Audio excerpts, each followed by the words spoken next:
All right, all right.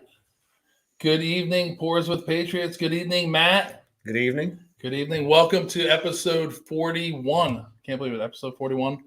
And I'm joined today by my recent new friend.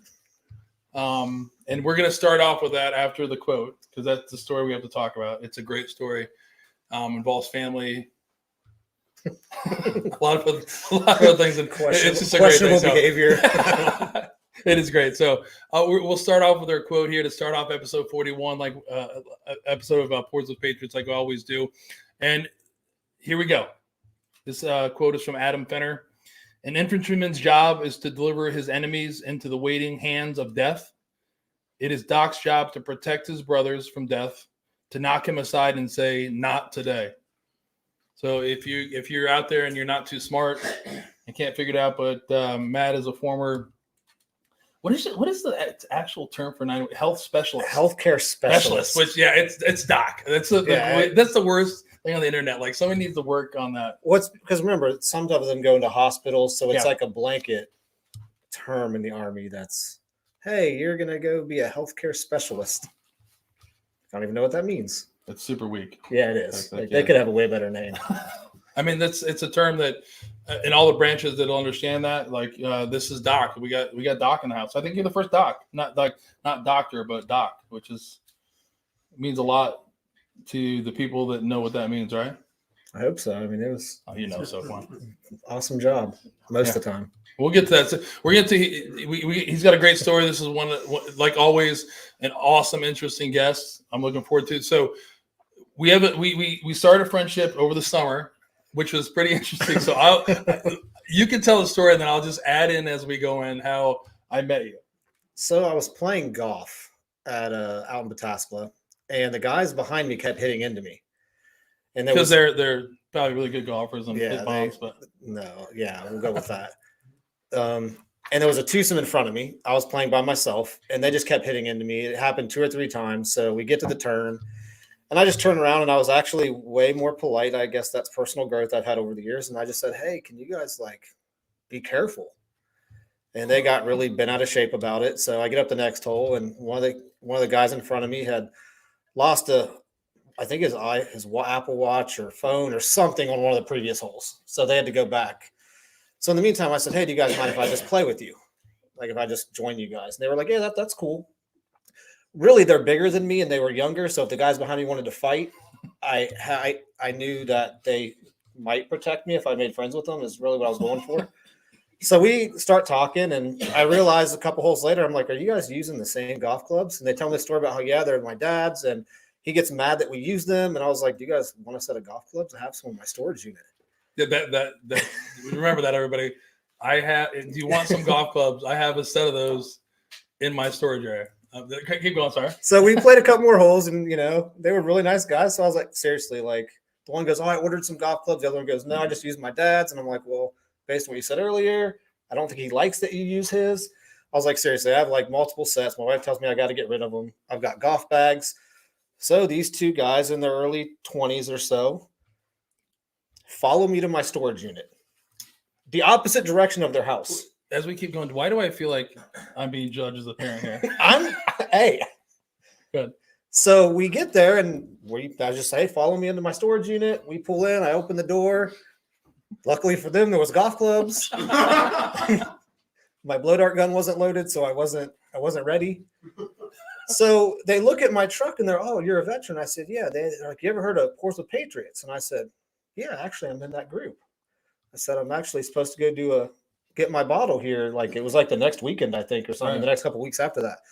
They're like, "Oh, yeah, do you know Che?" And I'm like, "Yeah, the guy that runs it." They're like, "That's our dad." And I'm like, "Oh, small world."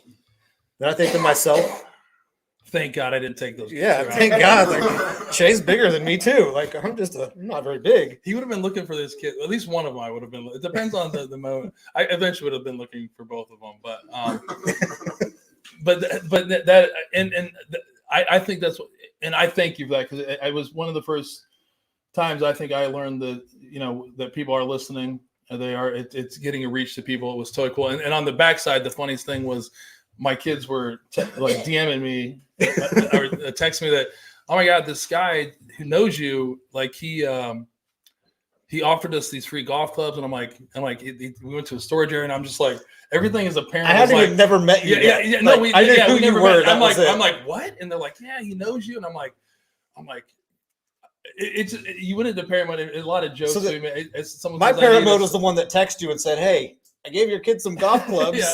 Don't think I'm weird." I sent you a text like right after. Like, hey. I did the rephrase that. They were texting me, and then you were DMing me. It was so funny, and I was like, because the first thought was it had to be somebody that I knew, right? Does that make sense? Yeah. Like, not that somebody like knew me or from the or the platform we're using, but it was just funny when they were telling a story, and it digressed. I turned into like a 20-year-old again and making all kinds of inappropriate things. But when they got home, I'll never forget. I was like, what possessed you guys to like follow some dude that you've never met to a storage area? And they're like, well, he said that he knew you. And no, that didn't happen. Dude, hold on. Like they didn't know that till after they got the golf clubs. See, that's why now you verified what I thought. So I was like, even that's like the stranger danger. I taught them that when they were 5. Obviously, they weren't listening. Thank God that you spared them. If you want to get one, he's still here. The other one, you got to go to Erie. And the caveat of the story that makes me laugh is the free golf clubs that you gave them are in the room over there. I'll show them to you after. And Nate still has my clubs. So Nate, this is on you to get your clubs back. I think he's gonna wait. Like I'm gonna get him because they're tall. Our kids are big, so he wants minor like extended. He's waiting for you to put new shafts for him in it. So should I do that then? Probably not. Yeah, I think so too. And they're great clubs. Maybe I'll put them in for me, right? They're actually really nice clubs. They're older, but they're really nice clubs. They have no idea. Yeah, I told them, I was like, these are like 30 years old or so, but they still sell for a couple $100. Yeah, because they're Tommy Armour. Yeah, they're good. Silver Scots. Yeah, exactly. So the moral of the story is don't hit into people. What can go wrong? Don't hit into people. Yeah, I mean, I don't want to be the person that says that, but following somebody to a storage area could work out for you. But I'm a big advocate for they needed them, and I had something that I could pay forward because those were actually given to me by somebody. So it was paying it forward to somebody else. Yeah. And I'll joke aside, we make a lot of jokes. That's what it is. It's just the kindness of if you're out there, like you never know what can do. It made the boys' day. I mean, it is what Nate's doing. We'll get it fixed out. He didn't have a lot of time to do that, and not to mention Nate is a cheapskate, so he's not going to spend any money on his own to do it. But I do thank you for that. It was like it's just a story that It's definitely an interesting way to have a first conversation with you. That's for sure. No, it isn't, but it's more important to have a to bring our family together. It says someone says Matt prays on amateur golfers. But I myself am a semi-amateur golfer. But more importantly, it comes down to what you said before. Is it's like talking to somebody, smiling at somebody, saying hello to somebody, and then and paying it forward is always positive, right? It always comes around somewhere. I mean, I don't believe that helping somebody can ever ruin your day. I've told my kids since they were a young age, their goal every day in life is to make a positive impact on somebody. And for me, that day was, giving them a set of golf clubs. It didn't cost me anything. I mean, and I had them sitting there, and maybe one day he'll use them.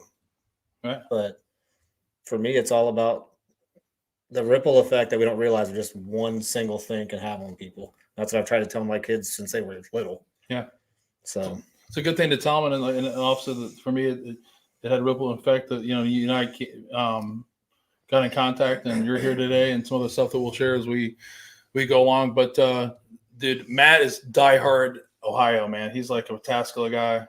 Yeah. Left for a little bit. Born and raised went there. to the wrong place, but it's okay. We'll make fun of him a little bit later. But born in Pataskala, which if you're not familiar is just east of Columbus, about 20 miles east of Columbus. Kind of in the middle of nowhere. Right? It used to be. When I grew up there, it was. Now it's warehouses, and the farmland's gotten smaller and more houses have gone up since I grew up there. But it used to be a very farm when I was first there, when I grew up as a kid. And I remember we got our first McDonald's. That was like the biggest thing in the world in a traffic light when I was really little. Yeah. So, oh my God. So that's it. I think I know who just posted something on there, and I think I know who it is. I've been waiting to hear from for a long time. So that's awesome. It's an old story, and I'll share later. Tonight it's about Matt. We'll keep moving. So grew up, how many brothers and sisters? I have a sister, and then through we'll say several. My parents were both divorced and remarried, so I have one sister. I have a half brother, a half sister, and then there's been divorces, but I still consider the other ones my stepbrothers. So one sister, one half brother, and then 3 stepbrothers that I grew up with. You the only person to go in the military? My brother did. Okay. So he got stationed in Germany, and then he's out now, lives up near Urbana.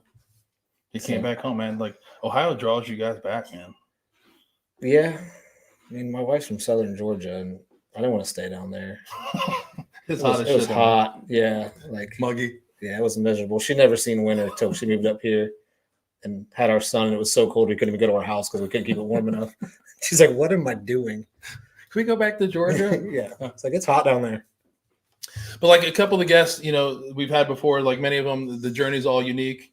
Any other relatives that were in the military? Because the Sherry story, why I asked that question is he did not initially go into the military. I did not. He was fighting the man for a little bit. So any history of the military in your family? Yes. Okay. So my grandfather was in the Army in the 50s.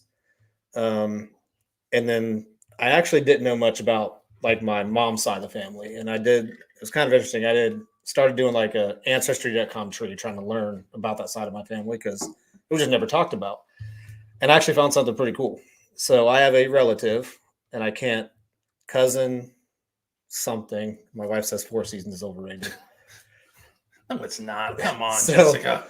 So I did some research and found out that one of my cousins, like, actually had already done a ton, and I found a lot of history. And I found out that I actually have a family member. His name is William Riley Reffett, who was buried in Marsan-Argonne Cemetery in France, who died fighting in the 38th Regiment of the 3rd Division, which is who earned the name Rock of the Marne that the 3rd ID still uses today. So about 85 years after he died fighting in the 38th Regiment of the 3rd Division, I served in that he was part of the unit that earned the name.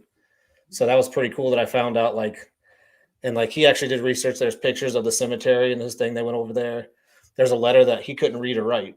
So he had the nurse actually write a letter to his mom while he was dying in France that got sent home that's posted on Ancestry. So it was actually pretty cool. Like, I didn't know that until actually a couple of years ago, that I had a family that served in the same division that I did a century before almost in World War One.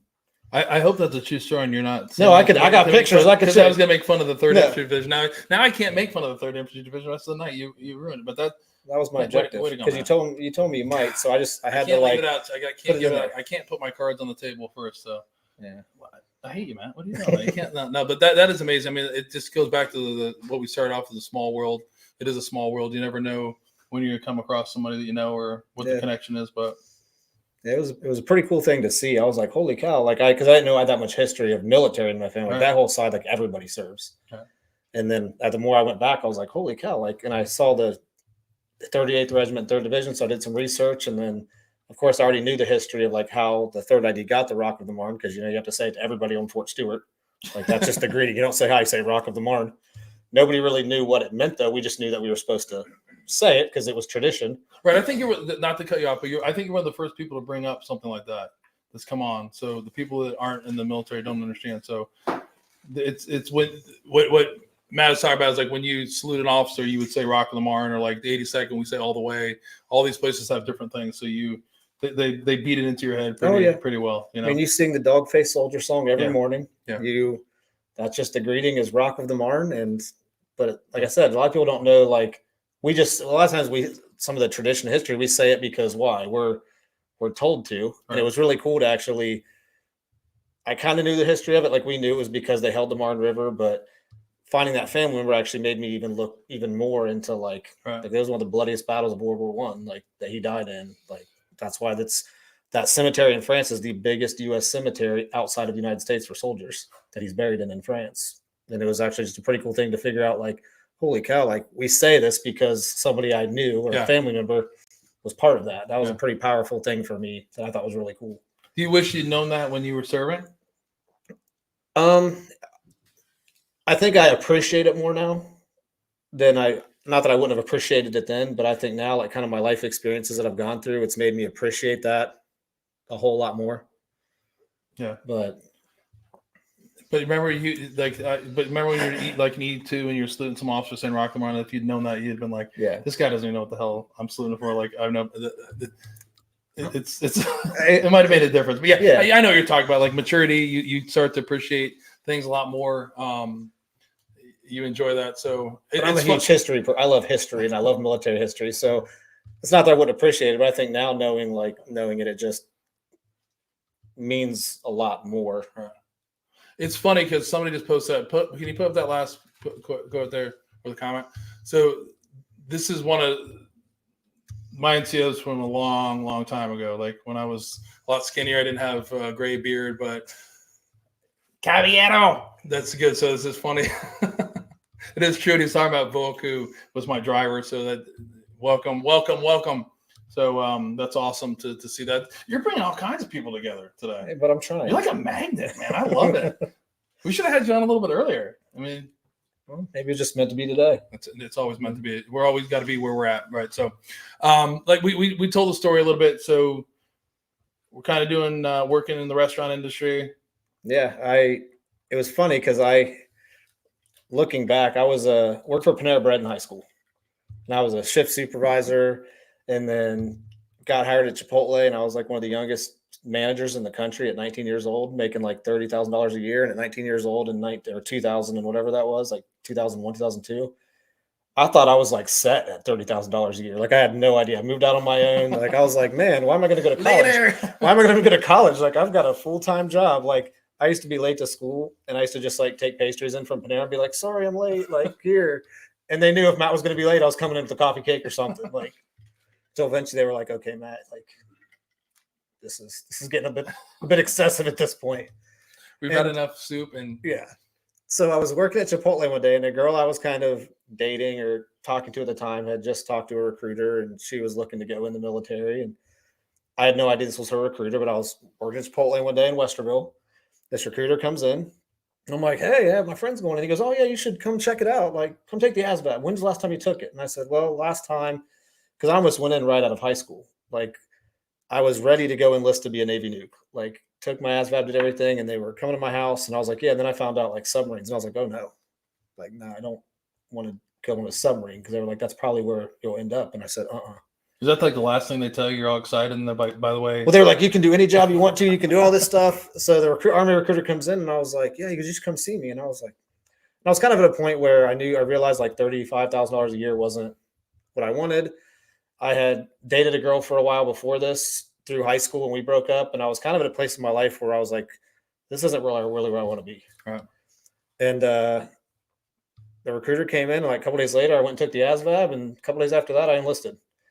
And it was funny because I went to enlist, and you're going through your physical and everything, and they're like, we're doing the DOT test, like the eye color test. And I already knew what I wanted to do. Like I wanted to be a medic. That's what I wanted to do. And they're like, telling me the colors, and I'm like, I don't know. Now, mind you, my mom's been in the eye field my whole life for the most part. I've had LASIK eye surgery, had no idea I was colorblind until I went to MEPS.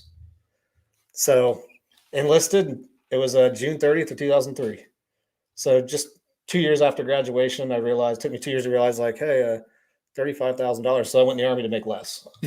That's what I was going to say. I was going to make a joke about it. I'm like, doing the math, and I'm like, I think you made a bad decision. Yeah. but it was, at the time I didn't see it. Like it was, I just needed something in my life that I was kind of in a spot where just wasn't a lot of my family, and nothing against it, like had been in food service a lot of their lives on the other side of my family. And, it's just not where I felt my path was going. So he came in, and it just happened. It was funny because I actually happened to be the girl I was talking to who's a recruiter, and I had no idea.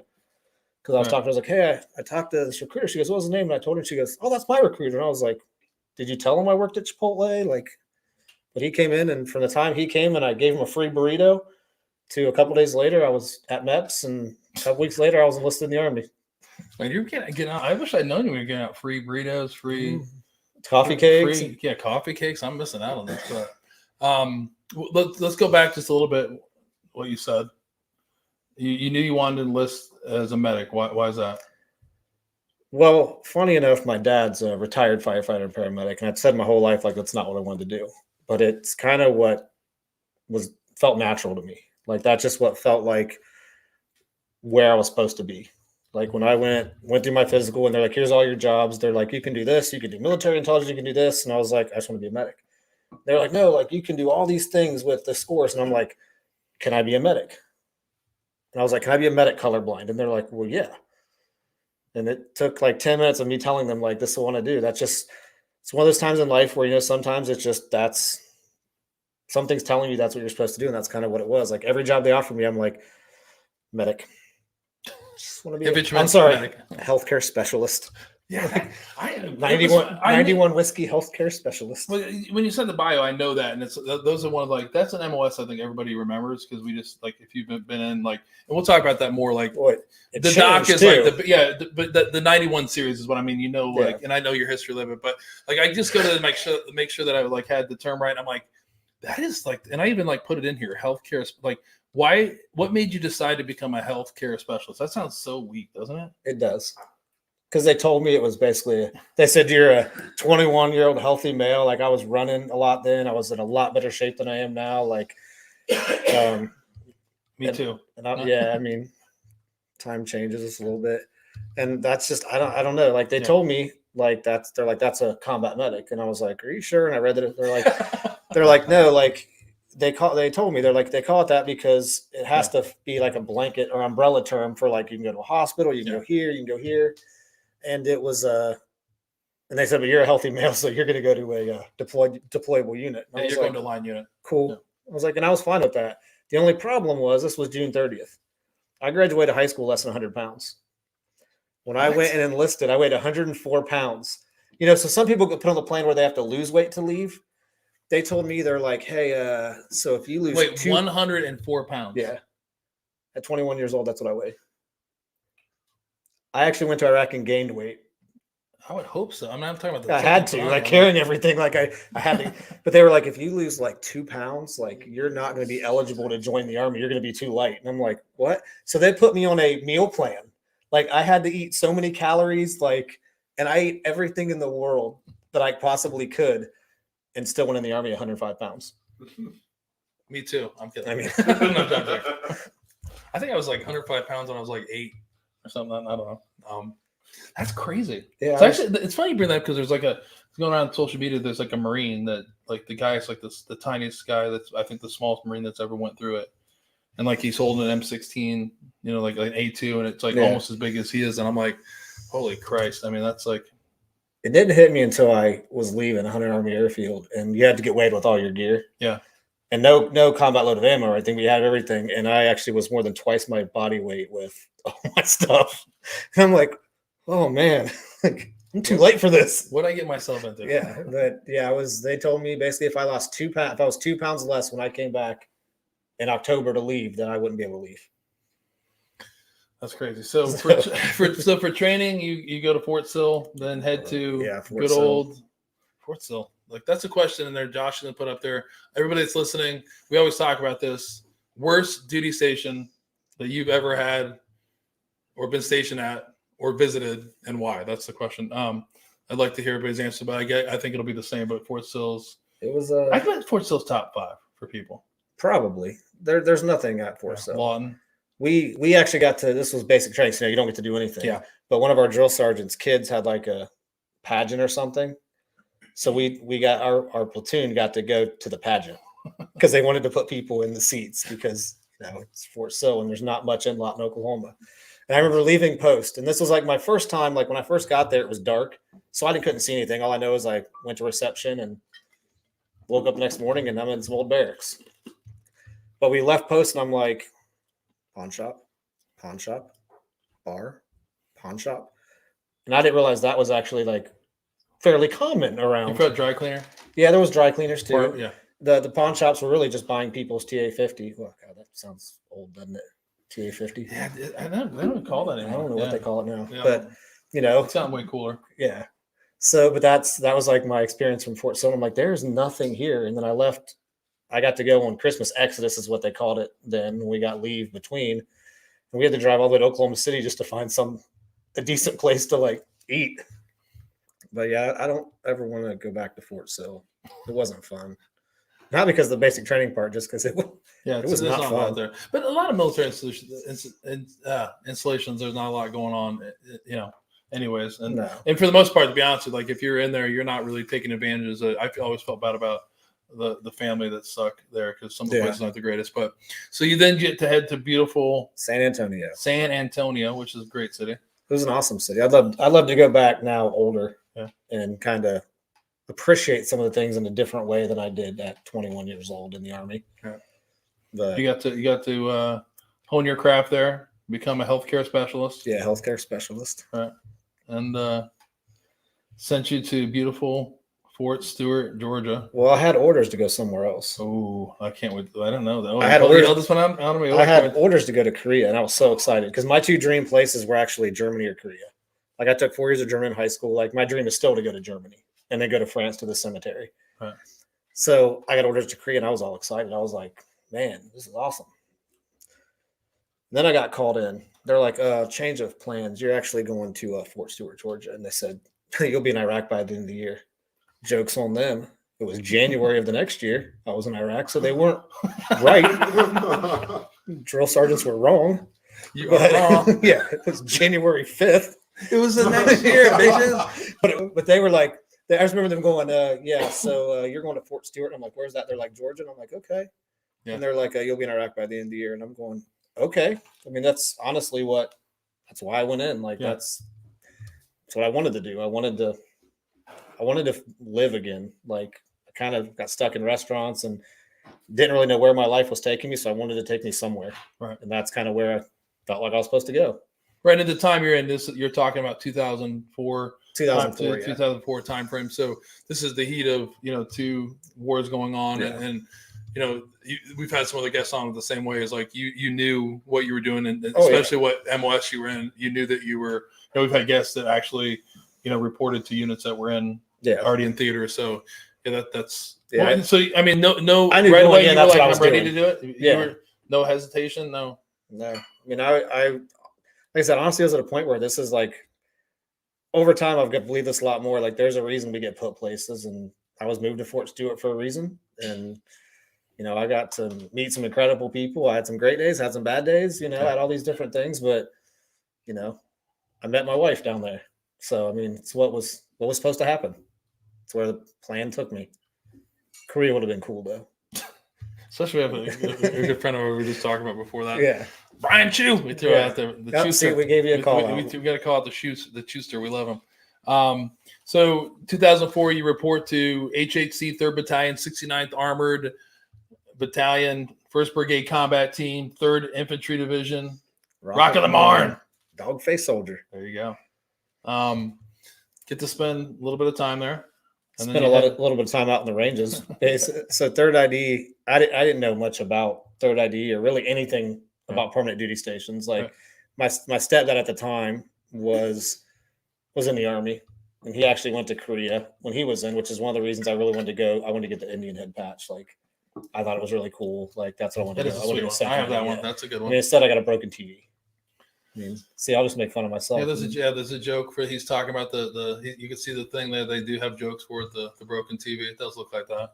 So, it's kind of, I get there and that's what I did. I mean, it was interesting though, because the 1st Brigade, 3rd ID was one of the first ones they started transitioning into the brigade combat teams. Right. So my unit was actually the one that was one of the tip of the spearhead in 03. So it was a really weird transition time because when I got there, a lot of the guys that got stop loss because they were deployed were finally getting out, and we had a ton of new people coming in. So the cool thing was I went to this place, I had no idea, but there was a lot of other medics that I was with in training that were there too. Right. So I went to a new place, but I also had awesome people that I had already met kind of around me when that happened. But Fort Stewart was my first impression of Fort Stewart was not good. I got to reception. You were like, it wasn't good. Well, so imagine this. You get to reception, and it's a Friday night because that's when my leave ended. So I drive from Ohio with my car full of stuff down there. Get to reception, like, we don't have anything for you till Monday. So here's a barracks room. And it was the old National Guard barracks. And it was like, I don't know how old, but there was holes in the wall. Like, it was brick and mortar that you could see through. So I asked the person, and I said, hey, so what's there to do around here? And they said, go to Walmart. And I was like, what?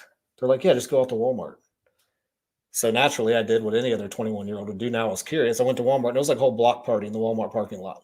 Like that's where the party was, at Walmart in Hinesville, Georgia.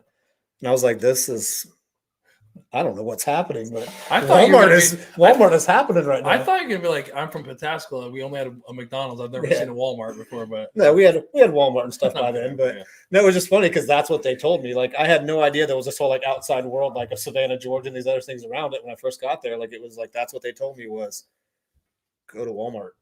And I was like, okay, well, I need to get some sheets anyways. Like, and I pull in, I'm like, oh, there's a keg in the parking lot of what? Like, this is happening. Like, this is where you go, apparently, in Hinesville, Georgia. I never heard that one before. Yeah, that's where he told me, go to Walmart. Are they just partying out there drinking? Yeah, in the parking lot. Music like a block party. Yep. Wow. And I was like, oh. We once tried to have a block party at Cabela's. Didn't go very well. Inside joke, we got ran out pretty quick. Yeah. We're where Cabela's is here. We did an impromptu delivery or distribution, and we're having a time of our life. It's raining. We got some stuff going on. I think we actually had a heater out there too. We're just doing our thing. And, well, that's when you crossed the line. You started setting up appliances. Yeah, it was like a distribution for bourbon. And like we look up, and a couple times I looked up, and there was like 15, 20 people waiting. And I turn around the next time, and there's this guy from Cabela's. He's like, "Do you have a permit to be out here?" I was like, "We need a permit." He's like, "Yeah." And I'm like, "Well, could we apply for this permit?" And he's like, "What are you guys doing?" And we're like, "We're distributing bourbon." He's like, "No, like you guys need to go." Well, you put an appliance in their parking lot. But we had done it like 3 or 4. I don't know how many times we done it, but yeah, they weren't as friendly as Walmart for sure. Yeah. So that was also my first time. Like you walked into Walmart and saw like big banners of kegs. Like up here, like the Walmart, maybe you can just go buy a keg. Yeah. Like you go there and like there's a big thing that says like, "Hey, kegs, this price." Because we would just get them and put them in the trash cans of the barracks when we had barracks parties. Like, but you go to Walmart and get a keg. So I think it was just convenience at that point. Like, why take it back to barracks when carry it all the way up you the can stairs? do it right? Yeah, you can do it right crazy, there. Yeah, that was my first interaction with Fort Stewart, Georgia. Was a barracks room, and it was called their National Guard barracks. That was very. I think I might have stayed there because we was coming up from Bragg because Third Infantry Division is part of. I'm gonna get the term wrong because I'm getting old, but they're part of the with the 82nd and the yeah, I can't remember the whole rapid whatever it is. I can't think right. It'll come to me. But yeah, since so we went those down and rebuilt them. Yeah, we went to a warfighter there, and it was hysterical because they had it was a warfighter for us, guys, and then the 101st, and you just put all the 82nd guys in there, and it was a lot of fun. We got banned from going to the gyms. We were running by the 101st just to torment them. We didn't see any of the dog-faced soldiers running, for being honest, because they all were at Walmart, apparently. We were actually, we're mechanized, so we were in our cars. I didn't even see it because we were at Walmart. That's apparently what's going on. But so you after the Walmart party, shit gets real. Yeah, I got 2005. Yeah, so this was April or so when I got to Fort Stewart. And then, like, I didn't know what rapid deployment was. Like, I didn't know anything like that. And they were like, all right. It's Rapid Deployment Brigade. Yeah. One of the Rapid Deployment Divisions. Yeah, so it was like, all right, I got assigned to the company I was going to go to. So it was Charlie Company, which was tanks, but which we found out in Iraq, we didn't really take tanks. We did Humvees. And then but it was, went out to gunnery with them, went out to qualify. It was awesome, though, because like our commander's kind of thought process is, yes, you're a medic, but I want you to learn everything. So we went out to gunnery, like they showed me how to load a tank. Like I got to drive a tank a little bit. Like it was pretty cool because I got to learn so much more and experience. Like, was I ever going to drive a tank in Iraq? If I am, something significant has probably happened if I'm the one driving, but it's still cool, like, to get to do it, or load a tank. I didn't want that job. Yeah, you've never seen that. I mean, I was 104 pounds. I mean, you're the perfect. The rounds weighed as much as I did. You are the perfect size for a tanker. The only person I've ever seen as small, if you're telling me, was some guys here from the 4th Infantry Division is like a tanker that like a driver that was like if you've ever seen that driver's hatch, it's tiny. These guys get out and they're the smallest people you've ever seen. The tank crews are like you missed. I think you missed your calling. You would have been like that would be like you say they're the smallest people, but trust me, it was like a mansion for you in there. You'd been like be able to stretch out and stuff. And could have put a pillow to sleep in, but I'd have been fine until they got hit. Yeah. So we pretty much did gunnery, did everything, came home on leave, and then deployed. Headed to beautiful Iraq. Samara, Iraq, yeah. And I had no idea what Samara was. It's not a city you really hear about. Like you hear about Baghdad and all these other places. And I learned quickly about Samara. So Samara is a city that the dictator actually built a bypass around on Highway 1 so we didn't have to drive through it. I'm thinking to myself, like, hold on a second. Like, the dictator doesn't want to come here. Like, where am I at? Like, that was kind of, but it's not a city. It's a very historical city in multiple different ways. But yeah, we found out that there was actually the Samara bypass bridge was built by Saddam. So he didn't have to take Highway 1 through Samara. He could go around it. So we were right in the middle of it. Right. So things going on, and people have, I mean, a lot of stuff going on, a lot of different kind of missions. And again, we've talked about the term doc for people that know what that means is, and Matt talked about being assigned to a company. So he's basically, a doc is basically the fix-all spiritual, physical healer, right? Is that a good Something way? Like that, yeah. They're if you've watched any war movie, you've seen the bond between the doc and everybody else that's down there, and it's I've heard somebody say one time you can fuck with anybody in a unit, but if you start fucking with doc, there's going to be a lot of problems for you, right? Yeah, I mean, I was still only 105 pounds. So no, I mean, other people are other people are going to rally to. I mean, so the doc. What it is basically this is the first line of medical care. Yeah, it was to the people that to a platoon, to a company. They're embedded with the unit. They're there for basically to, if anything happens, to stabilize them, save their life, and evac them back. Yeah, it was cool because like our commanders looked at it as I was a medic, but I was a soldier first. So I mean, the only thing is I realized I got smarter after a couple things happened. Instead of me realizing that I was slightly small in size, me carrying like all this stuff was a lot. So I started giving everybody that carried their own stuff, and it actually worked out well because we trained everybody how to use some of the stuff. But it was here's an IV awesome. Here's an IV for you. Well, remember we taught everybody, like you have the back then it was the combat lifesaver. Yeah, changed, now it's, I think, has a different name now. But like, I realized also there's only one of me. Yeah, which wasn't always in the beginning. Like you're talking about something that was a very like significant part of medical care, like the self-care. That was like, these guys, some of the guys that knew me when we were like lieutenants, I have a smile ear to ear. It's so funny. I have it's awesome to see some of those names up there. But yeah, like we weren't trained that way, right? So then the combat lifesaver, they're like, now you can give each other IVs, and I'm like, whoa, that's not what I signed up to do. But but it's a pivotal thing, and I think if you look at studies, it's helped a great deal to that, to have somebody else, because what you're not seeing here is there may be 20, 30 guys that are with Doc Matt, and he's responsible for all 30, and when shit goes bad, he's one person. So having other people that are able to help him and be able to follow his direction. If you talk to people that have been wounded, you can hear those stories about that where, it may have not been you that put your hands on, but someone that was trained that you were telling what to do. Yeah, we even taught some of the Iraqi soldiers we were with how to do it. Now that was a whole experience teaching Iraqi soldiers how to do IVs, but without an interpreter.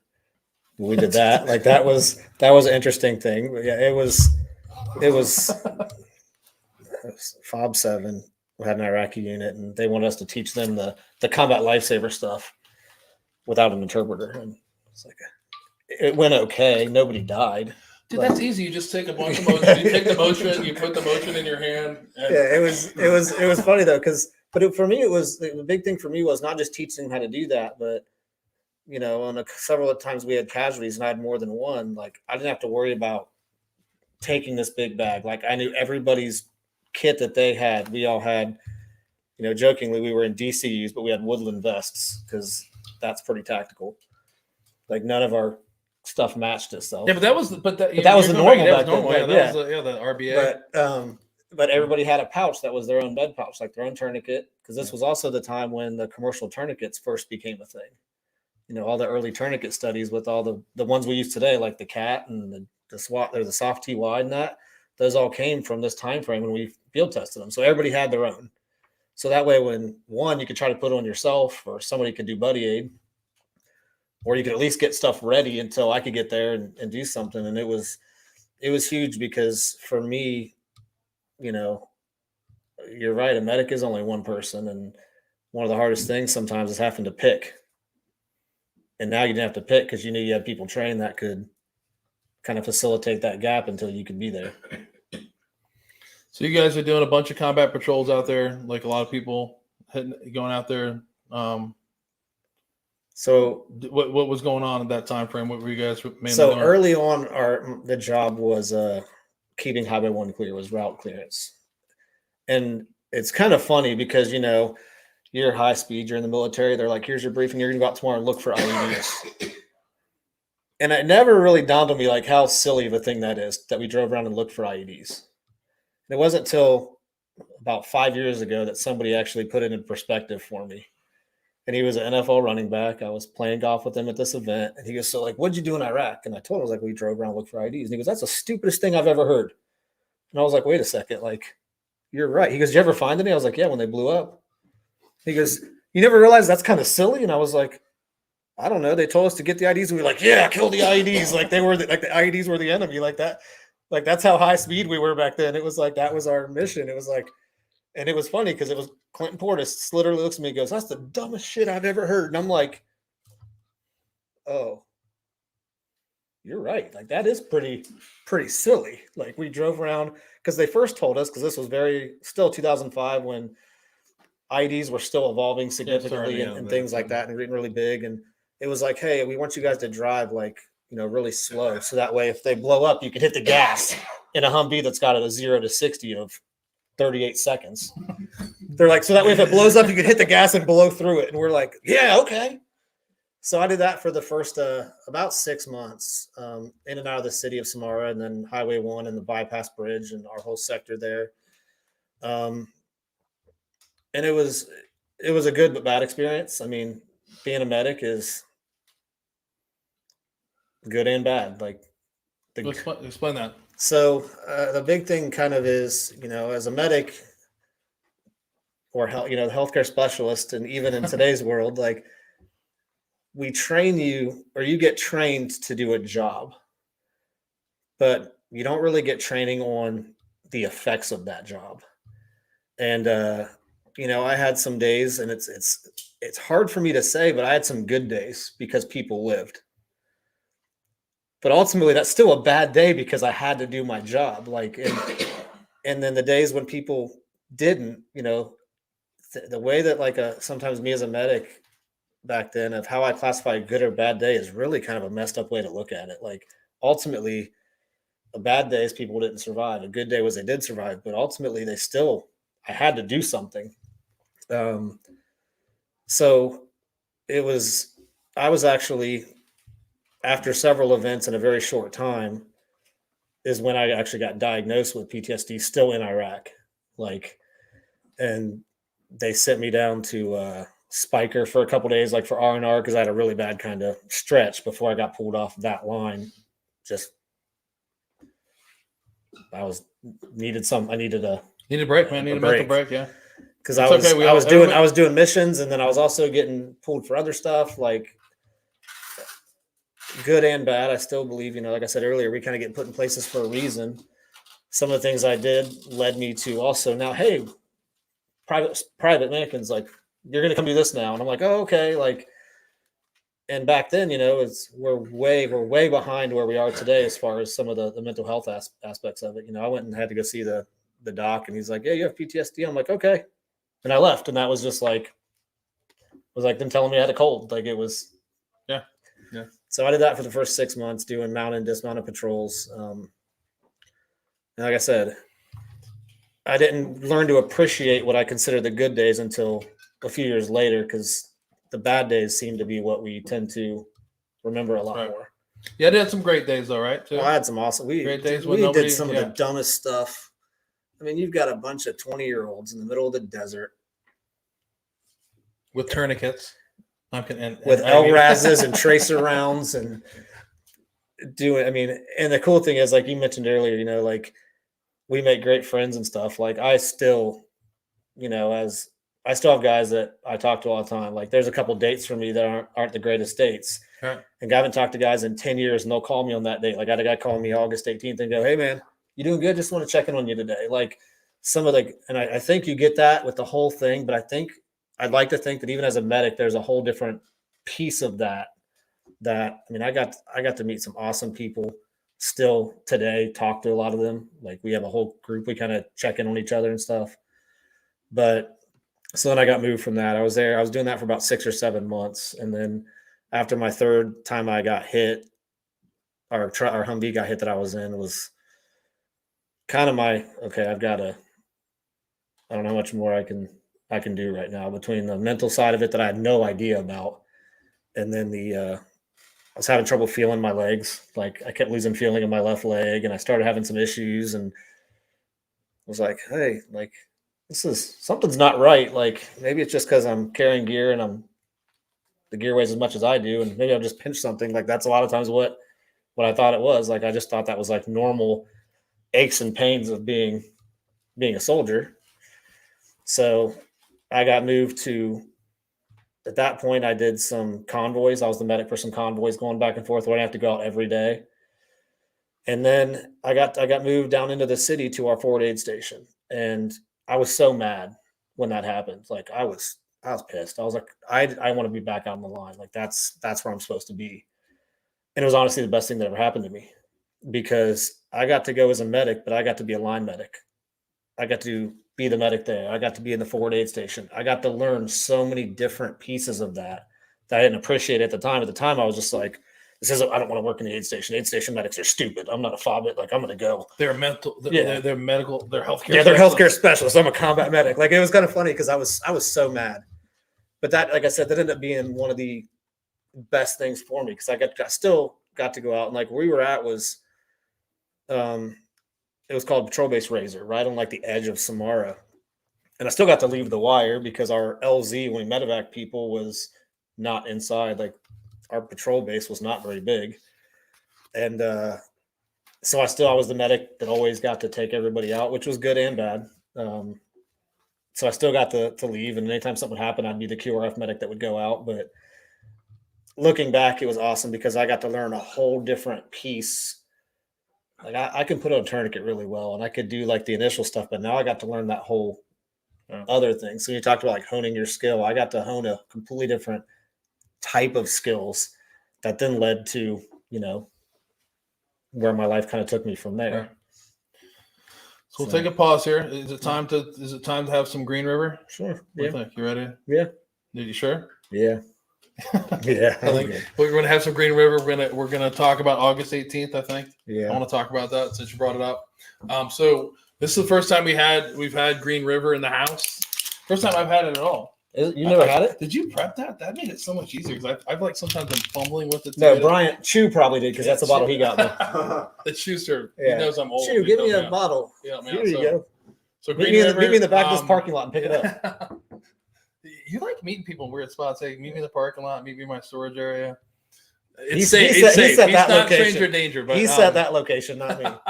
Yeah, but so Green River Distilling Company is located on the Green River campus in Owensburg, Kentucky. It was originally founded in 1885.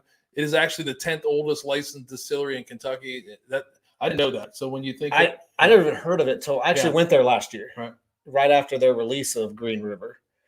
And I'd never heard of them. We went down to Owensboro for a wedding reception. Like it was a COVID wedding. They had the reception later. And that was just the distillery that was there. So we went down to it and I tasted this. And I'm like, this is pretty good. And then I kind of did some research and we did a tour and learned more about it. And that's what we'll give us some more there. But yeah, so what's interesting about like if you're into whiskey, and some people are that are listening, some people aren't, but the 10th oldest, it kind of puts in perspective how old. But Green River is one of those brands, as I'm about to say some of the stuff that was lost during Prohibition and some other and some fires that went on. So this is what you're seeing now is some pre-prohibition labels that are coming back in the distillery. So 10th oldest. The brand was synonymous with quality and is regarded as actually one of the finest Kentucky whiskeys, Kentucky bourbons at the time. It is known as the whiskey without regrets and has enjoyed a long, rich history as being the official medicinal whiskey of the Marines of the United States Marine Corps, which is awesome. Yeah. And that was great to read. I'm glad you brought it because I didn't know that. It's funny. Like, I didn't either. Like I said, they gave an awesome tour, and I found out the bottle. If you look at the bottle, it actually pays to some of their history. The bottom, the horseshoe on the bottom, like the bottom was purposefully made to show the history and the tradition. And I can see the tie-in to why you'd like this one too. Now that we'll talk more about it. Yeah, like most of what I tried the first time just on a whim. It was just there, and then I drank a lot that have some sort of ties to military or something like that, and then I like the price of this one, and I love the taste of this one for just kind of a daily. And now that it's distributed in Ohio, it's even better. I don't have to have somebody go to Kentucky to get it for me. Yeah, I've seen it before, and I've never it's one of those brands like I have enough whiskey, so I don't know in bourbon I don't always try. I'm guilty like any other people. I don't always try something that we don't know. Sometimes we get set unless we try it, and we're like, oh, this is pretty good. I know a lot of people that tend to gravitate because. If you know what you like, you go in. I mean, how many different things are on the shelf? Right. And it's like, what do you pick? You either take recommendations or you're like, you know what? I know I like this. You pick them all, everyone. Yeah. That's not But so a little bit more about them, before what that happened, the tie into the official medicinal whiskey of the Marine Corps. It's also believed that the Green River has the most expensive whiskey that was ever sold. The rumor is they sold 20 barrels of it was once traded for a Colorado gold mine. See, I didn't know that. I want to research that. I didn't have time last night. It was late. I got to be like, I don't know about that, but let's figure it out. Maybe it's true. We're going to go with it. It's on their website, and everybody knows whatever is on the web is true. Whatever you read on the website, it's on the internet. So it's true. Right? Yeah, whatever you read, it's in the news. And I'm 6'3", according to my profile. And I weighed 200, and I actually weighed 205 pounds. But the Green River was actually the Trent's. I'm going to butcher this. I've been trying to figure out how to say this for like a day and a half now. Like Terrencia Corporation purchased the distillery in 2014, and it began renovations of the distillery in 2016. In 2014, and its first barrels were rolled out. Their first distillate came out in 2016. In 2020, the Green River Distilling Company returned to its original name, which you see here right now. And in 2002, it was purchased by the Bardstown Bourbon Company. If you're into whiskey and bourbon, you know who the Bardstown Bourbon Company is. For those of you who don't, that's located in Bardstown, Kentucky, and is one of the most modern and technologically advanced whiskey distilleries in the world right now. They produce over 50 different mash bills for themselves and also other distilleries. And right now, Green River is actually it has 2 products right now researching. Yeah, it has 3, but only 2 in Ohio. Right. I think one's a private barrel that's coming out too. Yeah, there's there's the weeded, and then they have a small batch as well. Yeah. The small batch, I don't know if it's out yet or if it's not in Ohio, but and what's great about that, and right now they're in 25 markets, so they're expanding pretty quickly, and it's great. It's good to try one of this. This is old school. It'd be great to have one of those, like the old school original, pre-prohibition bottles. But thank you for bringing this. Thank you for something new. Thanks for sharing your favorite.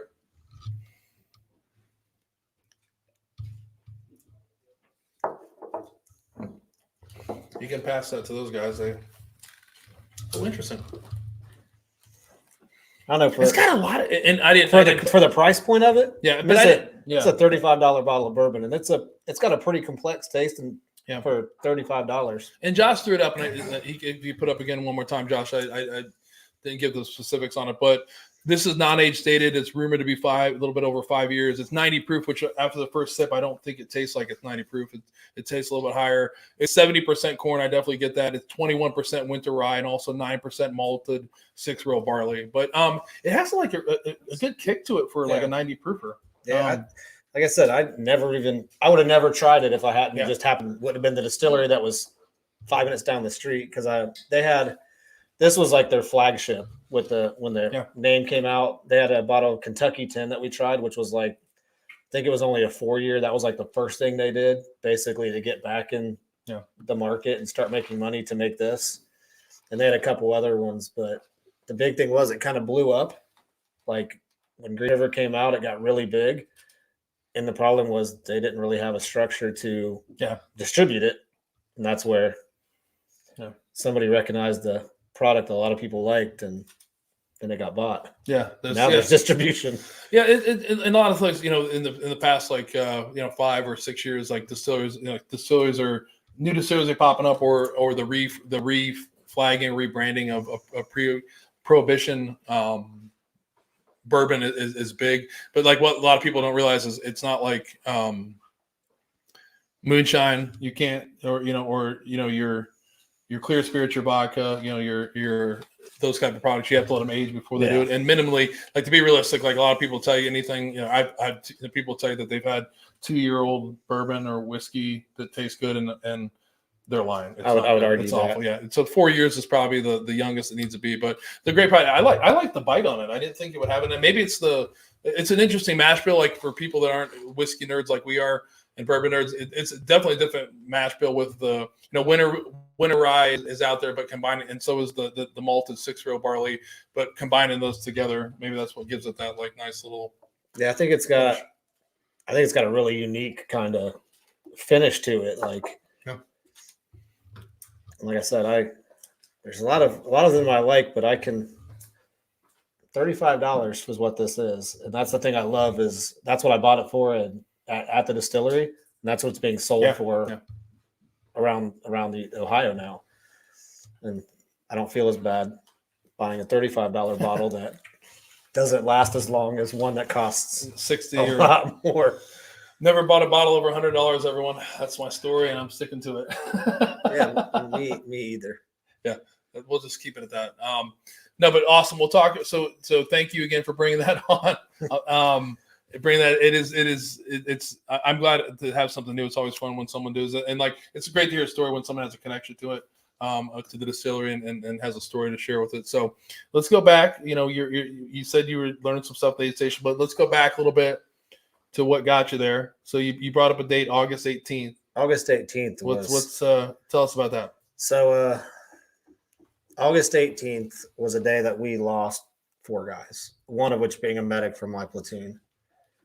And I was in the aid station, and it was really weird because the call comes in like requesting all this like medical stuff. Like, they're like, we need this, this, and this. And we're like, who in the world is requesting this? And it was our platoon sergeant, our E7, just happened to go on patrol that day with our scouts. And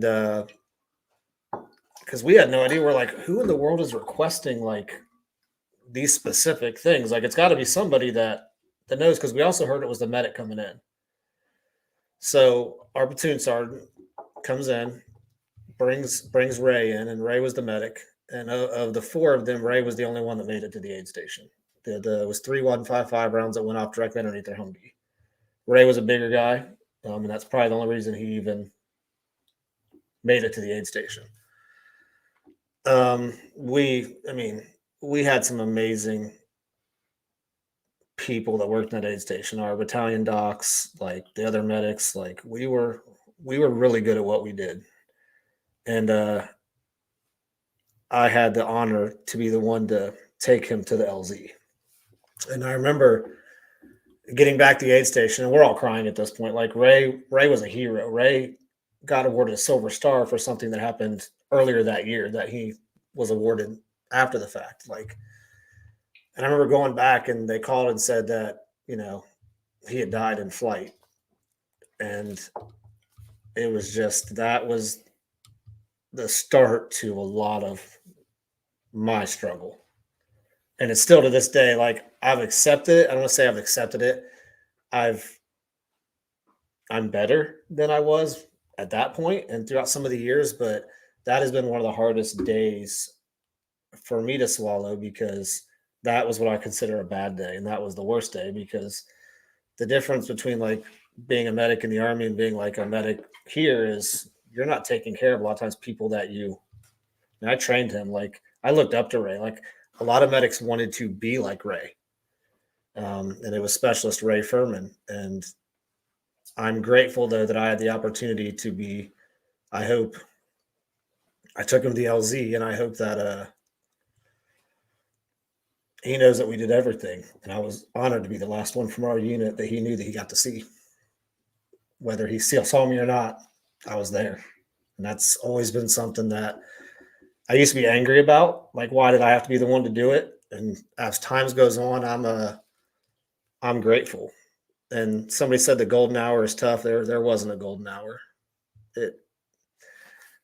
I have a lot more medical knowledge now than I had then, and it honestly didn't matter what we would have done. Like, Yeah, it was going to be the ending anyways, but that doesn't make it any easier to accept. So that day was rough. And I had treated lots of other people that were, guys I knew, like traumatic amputations, all this stuff, but that was the first time that I treated another medic. And that day was hard. Like I said, that day there's other things before then that kind of led to like my initial PTSD diagnosis, that they pulled me off the line because of injuries and that. But that's the one that really kind of tipped the scale in a different direction for me. Because the hard part is, guess what happened later that day?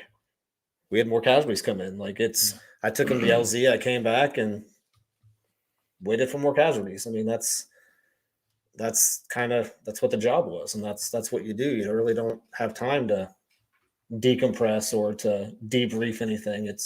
You're always ready. But, that day it's a day that, every year, like, I get phone calls from guys, like, and they'll tell me, like, you good? Like, that you're good, right? And I'm like, yeah, I'm okay. Like, and it's interesting that as time's gone on, like, even as, like I said, I have so much more medical knowledge now. And looking back at all the injuries, I'm like, there was, and I'm not going to get into the details as far as like, but like, I know that the fact that we even kept him alive as long as we did was pretty incredible. But it still doesn't make it any easier. right. Like, it's like you go to combat knowing that those things can happen, but it's very different when it's a guy that you trained with that taught you how to be part of the medic that you are, that you wanted to, a lot of medics wanted to be like Ray. So it was on behalf of myself, and I'm sure the listeners feel the same way. Thank you for sharing that. I know that's tough to share, but it's tough as you share. It's important to, like I was gonna say, like, it's important to share. This is kind of the vision of where I had this to be a place where people come on and share the story, that people need to hear those things. And somebody just put up and said, "No worries, Doc. You did right by all you treated. Hats off to all medics." And just to go back, the golden hour is, one of those things that they say if casualties are treated, but in a certain amount of time, they have a certain percentage. I don't know those percentages survive. Well, but it's honestly a made up thing. There's very limited data to support it, but yeah. But what you're saying is that time frame is it's a progression, like you talked about earlier. We talked about combat life saving. We talked about there was definitely the Iraq and Afghanistan war definitely did a lot more people made it off the battlefield that would never would have in the past. And unfortunately, like Matt was trying to say, is these guys, I don't know if I'll say it in a better way, dudes and dudettes like him, they don't fucking give up until it's over. Like, that's a good way to put it. Like, even if they fucking know it's over, they keep going until, usually, if you've ever witnessed that, it's a humbling sight. They don't, like, in some cases they have to be like physically pulled off of someone saying it's over. I tried to get on the helicopter. Yeah, that's a different, like, so that's what we're talking about here. It's like, as bad as they know it is, and we've had other guests that have been combat wounded on it, but this is a different perspective. Is they, they're doing everything they can to bring you back, and like that person just said, it's like, hats off to every medic. We made some jokes about the healthcare specialists, but this thing goes all the way through from that medic that put the first IV in them, or even their battle buddy that put it in, that did whatever they can, to the guy at Matt at the time, and then wherever they get. I mean, this whole chain of medical support never stops to get soldiers home. Like we said, the beginning quote is like, "Not today," right? That's the But the reality is, sometimes it is today, right? Yeah. Unfortunately, that was one of those days. So Luckily for me, I had more days that had positive outcomes than negative outcomes. But the hard part is it's very easy to let the negative outcomes overshadow everything else. Like to become oversaturated with the negative part of it, to then to even realize like, hey, like I got an awesome buddy named Mike that lives in Bakersfield, California. That's an amputee that has a miracle baby that is an incredible dude. Like I have people all over the country that, I treated that are living awesome lives. And I've learned to appreciate that. And I now can see that I couldn't see. I was so wrapped up in the guilt and everything from it that I couldn't see the good. Right. And that's kind of really what led me down some paths, was that day specifically. Like I had so many issues with that specific day. And then the other things just compounded it and made it worse. Right. And I think you've been on a long journey. We'll talk about it more. I think you've begun to forgive yourself about that. The guilt. I mean, it's natural to feel that way. It's natural to remember that. If you've ever been through something like that, it's not an easy thing to forget. And you're not alone in that. There's been events like that for myself and other people that are listening or will listen at a later time. So you get out of there with most of your senses, right? Yeah, most of them. All your limbs. Yeah, just a couple holes. Yeah. Yeah. You make it back to beautiful Fort Stewart, Georgia. Do you go right to Walmart or do you? No. Okay. So it was actually funny. I don't know if my mom's listening, and if she is, I love you, Mom. But look and tell her on the camera. Come on. I was so mad because we got back December 30th, right?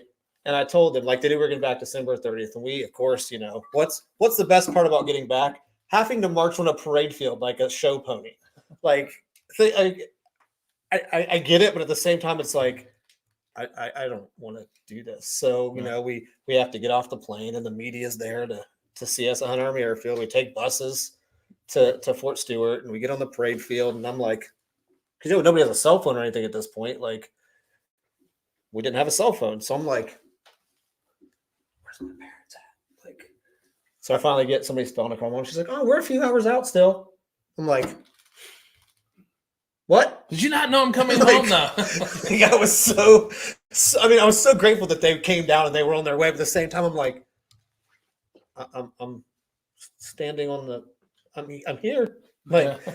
But but they were the same. I mean, they were there when I left, when I got on the plane to go, and it was just like I had this expectation that they were going to be there when I got back, and I was so mad. Like I was like, where's my mom? Like, where's my family at? Because everybody else's families now were they were going to do whatever, and I'm like, luckily I had other friends that guys I was with that we ended up meeting them in Savannah, and going to Applebee's because that's where we decided to go, which was life changing.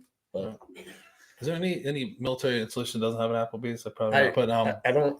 I mean, I'm pretty sure that's a requirement, right? Right. Like I think so. Pawn shop, divorce lawyer signs, and Applebee's. But to go back to what he said is, a lot of the reception when come home, there is a lot of publicity when you come home. But I will say, on behalf of my dad who's here, I know that they would probably feel they feel a lot differently than we do. There's the Vietnam veterans. I think a lot of them, like my dad, would have loved for somebody to do that. Would have gladly been a priority. So it is one of those things. And to be honest with you, it's a reconnection for everybody. It's uncomfortable. Like you just want to go home. Right? Well, it's not that I didn't like it. It's that my expectation was what's going to happen. Yeah, that's also accurate. I was going to leave that one off. Someone had to put up, and I love it, said you must have strip clubs. So also accurate. With divorce signs above the strip club that are rented out by the strip club. Sponsored by. It's a dual purpose. Yeah. No, it's not that I didn't like it. It was the fact that we get back and I'm like ready to see my family, and then I realize my family. I'm like, no, I think your initial answer is right. It is awkward. I mean, there's you like nobody likes like that's our reintegration. Yeah, you want to be back. You want to go. You just want to go. You want to go home. You want to go home. You want to be. You don't want to be. You don't want to be where you were. You just want to go back. And there is a process. Like people just think it's like very easy. It's not. It's very scripted. Sometimes it not always is. But like it makes it. I don't know. Awkward, I think more than but, anything. But I would take that, and I'm being Yeah. dead serious. I would take that the way it was than somebody that's just returning home, by themselves and not getting anything. That's a little different. It'd be nice but that's military. You got to find out. They're never going to find the right the happy medium. Right? I don't know if those things go together. No, probably not. So you talked about this a little bit earlier. You come back from Iraq. This is when you finally meet Jessica, right? Or did you know her before? I was actually engaged before I went to Iraq. Okay. Yeah. Okay. See, I didn't give you everything. Yeah, you're like it was it's like holding out on me a little bit. I thought I knew that. I'm like, okay, fine. No, you can take over. You can here's the book.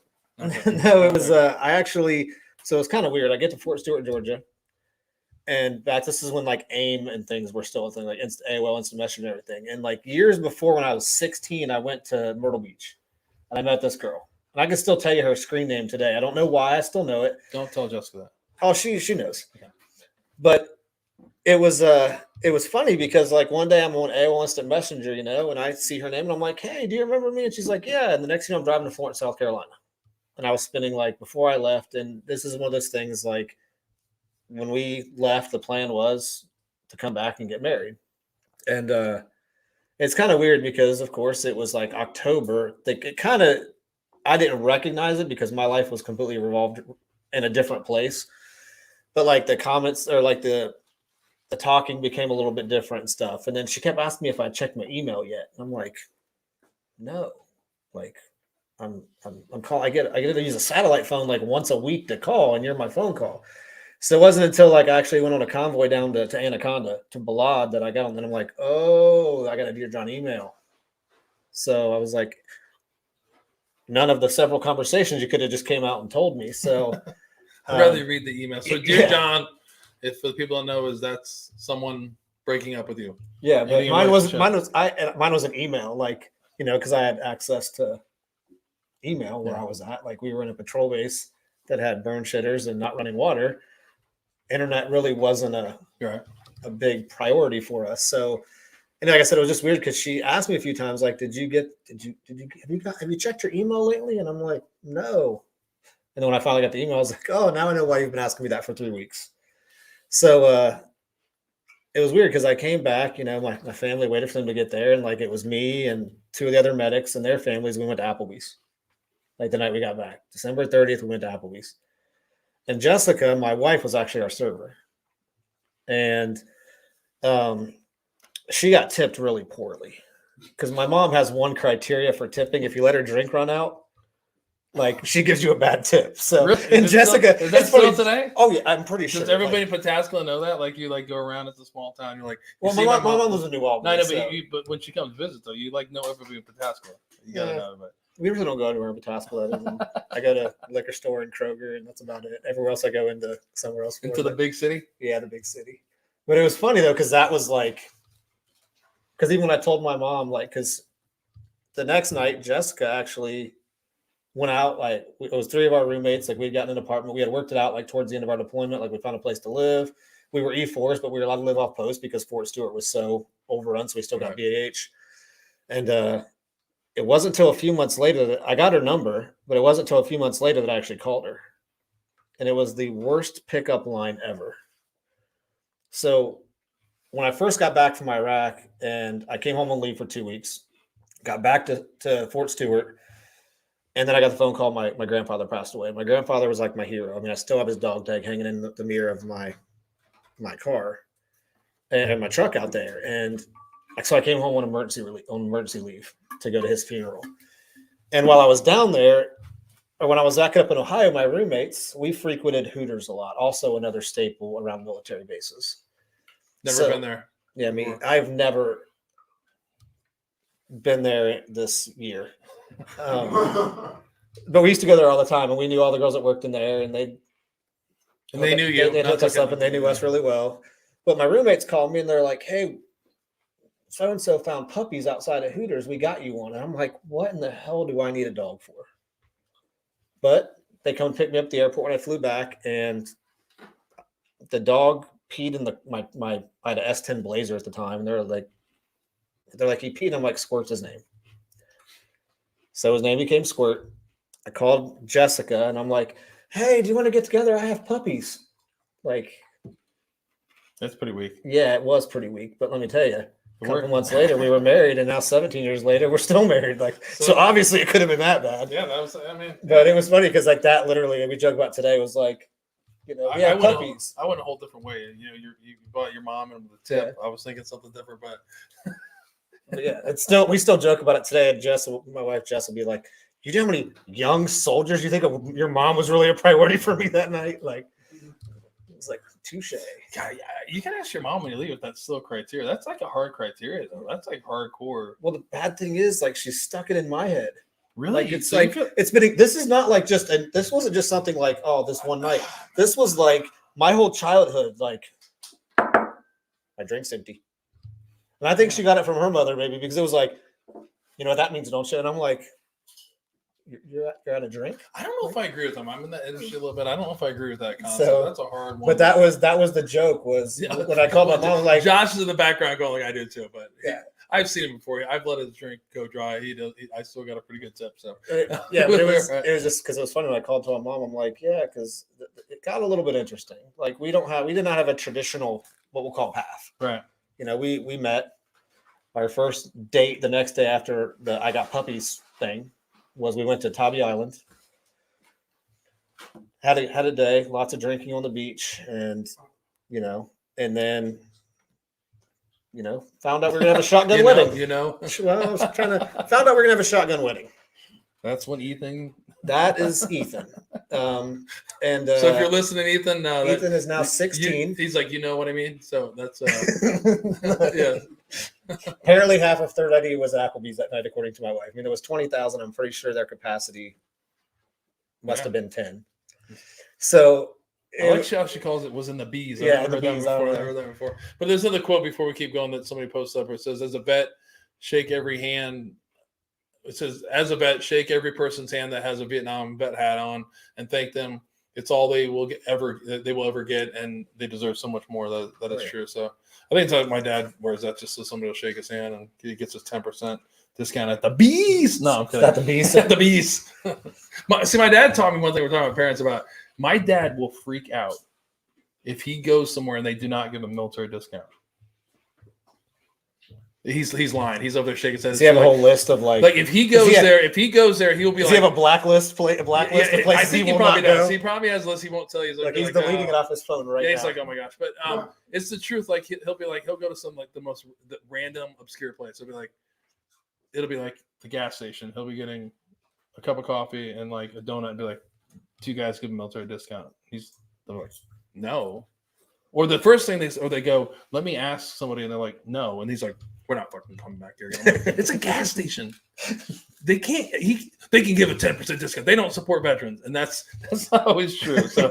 So I mean, we need to break your mom of the water habit, the drink habit. My dad. Not everybody can give you a 10% discount. It doesn't happen. Yeah, we still joke about it today, though. Yeah, you should be. It's a great story. So, But here's the hard part. My wife's from southern Georgia, like deep south, like Okefenokee Swamp, like deep southern Georgia. Deep. Yeah, like Bible Belt. Chattahoochee River. No, well, St. Mary's, Santilla River. Like, so I've met her dad and her stepmom, her mama, once at this point. They're from the Bible Belt of Georgia. Now I've got to go down to their hometown and tell them what? I knocked up their southern sweetheart, and I'm a Yankee. Is Ohio a Yankie, though? I don't know. We're north of the Mason-Dixon. Come on, you guys are. I don't know. It's so so close to Kentucky. I feel like the Yankees are New York. I'm a Yankee, man. Yeah, technically we're north of the Mason-Dixon. So we go down there and we're telling them, hey, Jessica's pregnant. We're going to get married, and look at me and go. Stepmom goes, "Does the Yankee fish?" Like, yes, ma'am. Because I already had strike two. One, I was a Yankee, and two, I don't like sweet tea. So I'm already on strike two at this point. Yeah, I'm already. Yeah, southern sweet tea is rough. Yeah, I'm already. I mean, I'm pretty sure you can chew on it. There's so much sugar in it. Yeah, I can't do it. So we go fishing. Her dad takes me fishing. Never in my life have I been so grateful that I actually know how to fish. Yeah. So we go and we're out in the river, and down there the water's all black because it's all swamp water. Like no, what you should be thankful is that was a test. I mean, black water, a boat. You came down there. Well, yeah. So you know what's going through my mind at this point. And then what makes it worse is her dad points and goes, "You know what those bubbles are?" And I said, "Yes, sir." He goes, "What are they?" And I said, "Well, where I'm from, they're turtle, but it's probably alligator." He goes, "Yep." And I'm like, "Oh God, I'm not making it out of the swamp." Like there is limited cell phones there. I really didn't think I was making it out of the swamp that day. Yeah. And then luckily I knew how to fish, and we get home and her stepmom goes, "Well, can the Yankee fish?" And her dad says the Yankee caught dinner. And after that, then her stepmom learned that I can cook really well because Jess bakes really well, but cooking. So I may have been a Yankee, but I could cook and I could fish. So at least I didn't get strike 3 that day. Which was you were going to end up in the swamp. Yeah. Okay. I like when he asked me what I knew those bubbles were, I was pretty like I honestly was like, I was more scared there in that moment because I was like, I've survived to this point through some pretty bad things. Like, is this really the end?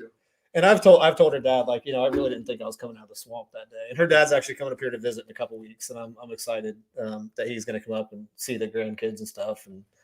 But no, like it's funny because you know we went from, hey, we're pregnant, we're getting married, and you know I always tell people, you know, we've been married since 2006. You know, it's a long time for congratulations for people that are a shotgun wedding. You know. I mean, I don't know the statistics, but I don't know if that always works out. But, right. I mean, but I'm glad it did for you. I'm glad it did for those who did. I think we're just both stubborn, really. I think it's more than that. Probably. So now it's a convenience thing at this point. That's what we joke about. We joke about it and say, it's too hard at this point. Be real. You guys found a connection. The connection worked, and you love each other. It's funny you use that word, though. So I got a DUI. I was the first one in my battalion to get a DUI. So Jess and I had only been together a short amount of time. And, you know, I get arrested. I was on my way to go to her from the bar. And, you know, the thing I look back and I didn't really think about at the time was when I came back, I didn't really care if I lived or not. Like I was drinking. I mean, at the time I was drinking, I think a lot of Crown or Jameson. I don't know. And I would go out to the bars and I knew a lot of the girls that worked at the bars and I wouldn't pay. And I would drink all night and then I'd just drive home. And looking back, like I just really had no concept of life at that point. I really didn't care. Like I was in such a spot that I really didn't care if I was alive or not. Like people were like, you could have died. And I'm just like, okay. But the bad thing is I also didn't take into account for the other outside factors that weren't me that I was putting at risk. So I get to go to Savannah Chatham jail. Deputy was really good or the officer, I passed the field sobriety test. And he's like, dude, you're drunk. And I said, yep, I am. And he actually got me some food before he actually documented what I blew. Because I blew 0.17 2 hours after he arrested me and after some McDonald's. I actually blew over a 0.2 and passed the field sobriety test. That tells you how much I was drinking at the time. And my body just became used to it. So the next day, I told her I'm getting arrested. They let her come and get my car. And the next day, the words she used, I was like, I'm sorry, you know. And this also, I believe we weren't didn't even know about Ethan yet. And she said, you know, I'm not going anywhere. We have a connection. So it's funny to use that word because we still joke and be like, oh, we have a connection. Like, but that's what she texted me that day. And just like the girl I was engaged to kind of brought me to faith a little bit before I left. And that kind of served a great purpose up until August. And then now it brought Jessica into my life at a whole different time for a different reason. And she stood by me through some really dark times through, you know, the DUI was rock bottom for me. And, you know, I'll never forget that text because she said, I'm not going anywhere because we have a connection. So that with saying that's kind of funny because we still joke about it today about the connection we had. That a couple months after that, we were married and now 2 kids that are both teenagers that are also, I met them at the walk we'll talk about. Yeah, they were they're also available if anybody, I mean, I will sell them 16, 16, 14. I love my kids. Hopefully they weigh more than you. They got to be able to hump some No, stuff. my son Ethan is a spitting image of me. I saw He's a distance runner. Like he Landon grew like 4 inches. They this can't summer. carry. They have good stamina. They don't look like they can carry a lot of stuff. No, they don't even look like they eat. They'll go a long distance, but they're not going to carry anything. They don't look like they eat a lot. So that's cool. So again, thank you for feeling comfortable to share that. A lot of people wouldn't share that. So your life changed a little bit more. You're at Fort Stewart. Some good things are happening. Some bad things are happening. You're trying to rehab back. Yeah, I was in the military. Yeah, the bad part was like on top of the alcohol I was drinking, and people have asked me like, well, how are you hurt and going out to the bars and drinking? I was like, I was on pain meds and I was drinking. And they're like, well, I was like, I wasn't like abusing my pain meds, like taking them like more or anything. I was taking them the way I was supposed to, but then I was drinking because that was the only way that I felt normal. I mean, that was the only way I could go out and feel like I could function like a person. Like I'd go out, and the problem is the next day I'd hurt so bad and be so sore that so what was I start doing again? I just start taking pain pills and, start drinking again until basically I felt like I didn't hurt anymore. You felt good. Yeah. And then the DUI was a big thing because that was the first step. And basically like I really enjoy bourbon and whiskey and stuff now. But there was a couple of years where I really didn't even drink because I knew I was so afraid that I was going to go back to like alcohol being the thing. And the dumbest thing is I go to my battalion, they get me out of jail. I have to go talk to the battalion commander or my company commander at the time. And he looks at me and says, and this is where like, it's so frustrating. He looks at me and says, I know why you drink, but can you maybe not drink so much? And I always think back and I'm like, imagine if they'd have said, hey, we know why you drink. Let's go get you some help. And I even got a slap on the wrist. Like I went from a specialist to a PFC. I didn't even lose my rank right away because he didn't want me to lose my rank because he was giving me an award and he didn't want me to be lower ranked because my award said specialist on it. So they basically just slapped me on the wrist and I didn't learn anything from it. So the whole time this is going on, though, I was doing physical therapy. I was going to neurosurgery appointments. Like I was doing all this stuff. I was pretty much assigned to the TMC, the Troop Medical Clinic, working directly with our battalion doc at that point. And pretty much was told already I was not going to be deployed. I couldn't be deployable. I was non-deployable. And then basically they said they found me unfit for duty. And I have spinal damage. I have blood flow issue to my brain. I have nerve damage to my lower extremities. And that's ended up what finally did it. And I had the option of staying on rear D for 8 months or getting medically put out. And they medically put me out, which was a very different plan than what I intended when I got back from Iraq. Like I finished my deployment. They were just giving me IV meds and stuff when I was in Iraq still, like to get me, I'd be like, hey, it really hurts. And they'd be like, here, take some IV Valium and you'll be fine. Yeah. And that was kind of like the Band-Aid. And then when I came back and they did MRIs, they're like, you kind of broke your back, right? And I'm like, no, like that makes a lot of sense though. Like that, the symptoms actually start to add up.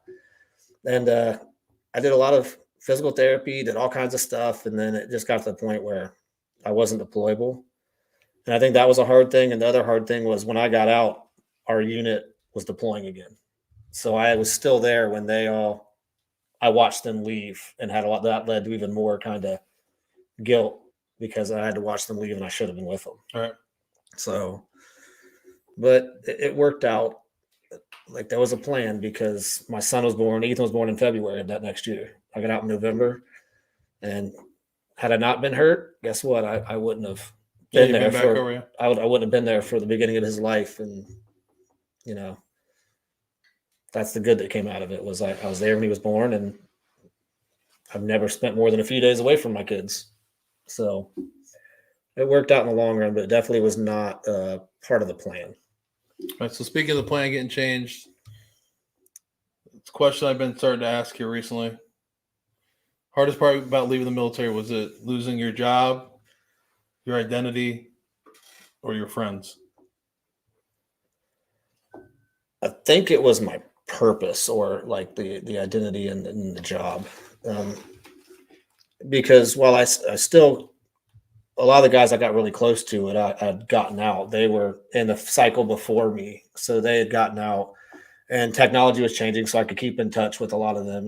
Now I have friends that deploy that they're sending me Facebook messages from Syria, and I'm like, they're like, oh, we have our phones, and I'm like, wow, like, I don't know if that's a good thing or bad thing personally, but have that access to home and that added, stress or whatever. But for me, I also had a new support that I kind of didn't realize with Jessica and then Ethan being born and coming back home. I had I had my mom, who's always was a rock in my life. Like I had my dad, but I was kind of lost on like, what am I supposed to do? Like I got a severance from the Army, which was, I got a severance, but now I've got a newborn son, not really sure about a job, like waiting on a check from the military so I could afford to live. And I really was just kind of lost. Right. So that's kind of me too. There's a lot of people the same way. It's a feeling like I just started asking that question. I heard it. Somebody phrased it that way, and it's. I tell everybody all three of those things you can find, right? Yeah. We'll get into that. You can find a new identity. You can find a new job, right? I don't know if you have to find identity. What I mean by identity is like people might be confusing like identity, but identity is like I'm a Marine. I'm a Marine. I'm a combat. Your job is I am trained to be a medic, and then obviously your friends. It has gotten easier where you can actually. It's so funny. There's guys that I haven't talked to in years that are. I think that they're all chatting. I can't see the names. I'm looking forward to when we finish it. But it's a different time frame to be able to connect. But what I mean by friends is like some of those friends you spent like Matt has said you spent great days with. You spent bad days with and horrible days. You know what I mean? And without the option to walk away from it. Yeah, exactly. Like that's the thing. Stuff can happen here, and you can just. I'm not going to talk to you. Over there, it's like you can say that, but then guess what? Look, Mankins. 5 minutes later, you're going to run out of places to hide. And you're going to be sitting right next to each other going, you and Mankins are not going anywhere, motherfucker. Sit down. Do what you're supposed to do. And I think that's where that bond becomes so strong because there is no other option. Like you don't have a choice. Yeah. Like here, you can just be like, I'm just not gonna talk to you. You know what, Shay? I'm just never gonna talk to you again. And we can separate it, but over there it's like, Shay, I'm not gonna talk to you. And then 5 minutes later we're running into each other and we're like, man, should we just hug? Like, do we high five? Like, should we make how are we gonna make up? Like we gotta get past this. Hate him. No, I'm kidding. No. Yeah. So you come to fast forward the story. Do you wanna go in the second feature now? You ready for another pour? Yeah. Before we get on, we'll hit a new one. All right. I paired it up for you a little bit different. All right. Have you had a lot of High West before? I have not. Look at that. We're like, we're trying new things. Connection High West. I'm all in right now. You try to take it. You hold back on me. I got you. So what we have in front of you, you could if you want to pour yourself one, or I can do it. It's up to you. I'll grab it for. I'm going to judo chop the mic because what's probably going to happen. Hand it over. I've only hit it once, so I'm nowhere near the record yet. I saw you. Yeah, we were telling you I saw your face when I hit it once. Finish that though. There's a little bit in there. We don't want to mix it in there. I saw your face when I hit it the first time, and you're like, "No." I think we've had people. I think we make a joke. The record's like 17. Oh, I've been very much aware because I don't want to be. You're doing well. You're close to it. I've hit it once. I've hit it before. It's not a big deal. That's where I was ready to judo chop it into my. Oh, there's one another. There's two. That's two. No, I thought for sure I was going to reach for the bottom, like judo chop it straight into my face. Does that count as two if it's my arm and my face? Like, how do we? Can I get a ruling on that? I feel like once you talk about it, you're going to keep doing it. Yeah, I feel like that's pretty much. You think about it, you're like, my dad did. He's the one that had 17, I think, is the record. I'm just giving him a hard time tonight. But so High West Distillery, known for a lot of products, they're actually located in Park City, Utah. It was founded in 2006 by David Perkins and his wife Jane. David is a former biochemist who was inspired to open his distillery after seeing the parallels between like the fermentation and distillation process. Nerd. No, I'm kidding. And his own work in biochemistry. And it kind of ties into what we talked about before. That's why I picked him, is like, that's what they're doing down at Bardstown Bourbon Company. Some other places are doing that thing. What's cool about this has another piece of interesting history is the distillery is the first legally licensed distillery in Utah since the American Prohibition. In 2016, Constellation Brands bought the distillery for $160 million. Dave still remains with the company, acting as a brand ambassador. According, this is High West Prairie, American Prairie Bourbon, which is it's changed its name, and I'll get to that. But it's named after the American Prairie Reserve, a group working to create the largest wildlife reserve in the lower 48 states of the United States. And what's cool about this is 10% of High West products after tax profits for the sale of this whiskey is donated to that reserve, which was really cool. And then this is an older bottle. This is, I think, from 2019. So in 2022, High West actually unveiled a new look and actually renamed it to the from American Prairie Bourbon to actually American Prairie Bourbon. I'm sorry, from American Prairie Bourbon to High West Bourbon. So you don't see this bottle anymore. There's a confusion, and we'll get to it. This is from OHLQ, which is an Ohio private barrel pick. Like yours, it's non-age stated. Same year as why I picked it, about 5 years old. A little bit higher proof, 103 proof, and the mash bill is actually a blend of two different mash bills. The first one is 75% corn, 21% rye, and 4% malted barley, which is from MGP, which everybody loves. And the second mash bill is 84% corn, 8% rye, and 8% malted barley, and that's undisclosed where they get that from. And this one's actually finished 1 year and 3 months in a rye barrel. So they do different stuff. They age them in different, different barrels for the finish. Usually one year, 3 months, 1 year, 6 months. So it's funny because if you're a whiskey nerd or bourbon nerd, it's called bourbon on the front, but it's actually aged, which it can't be bourbon, which is kind of a funny thing. But these are fun. These are I highly recommend if you grab these. I forgot I had this one in the back there. I have a lot of that are aged in like Armagnac or something like that. But the rye one is pretty good. Yeah, Josh is freaking out. He loves Armagnac back there. But enjoy. Cheers. Cheers.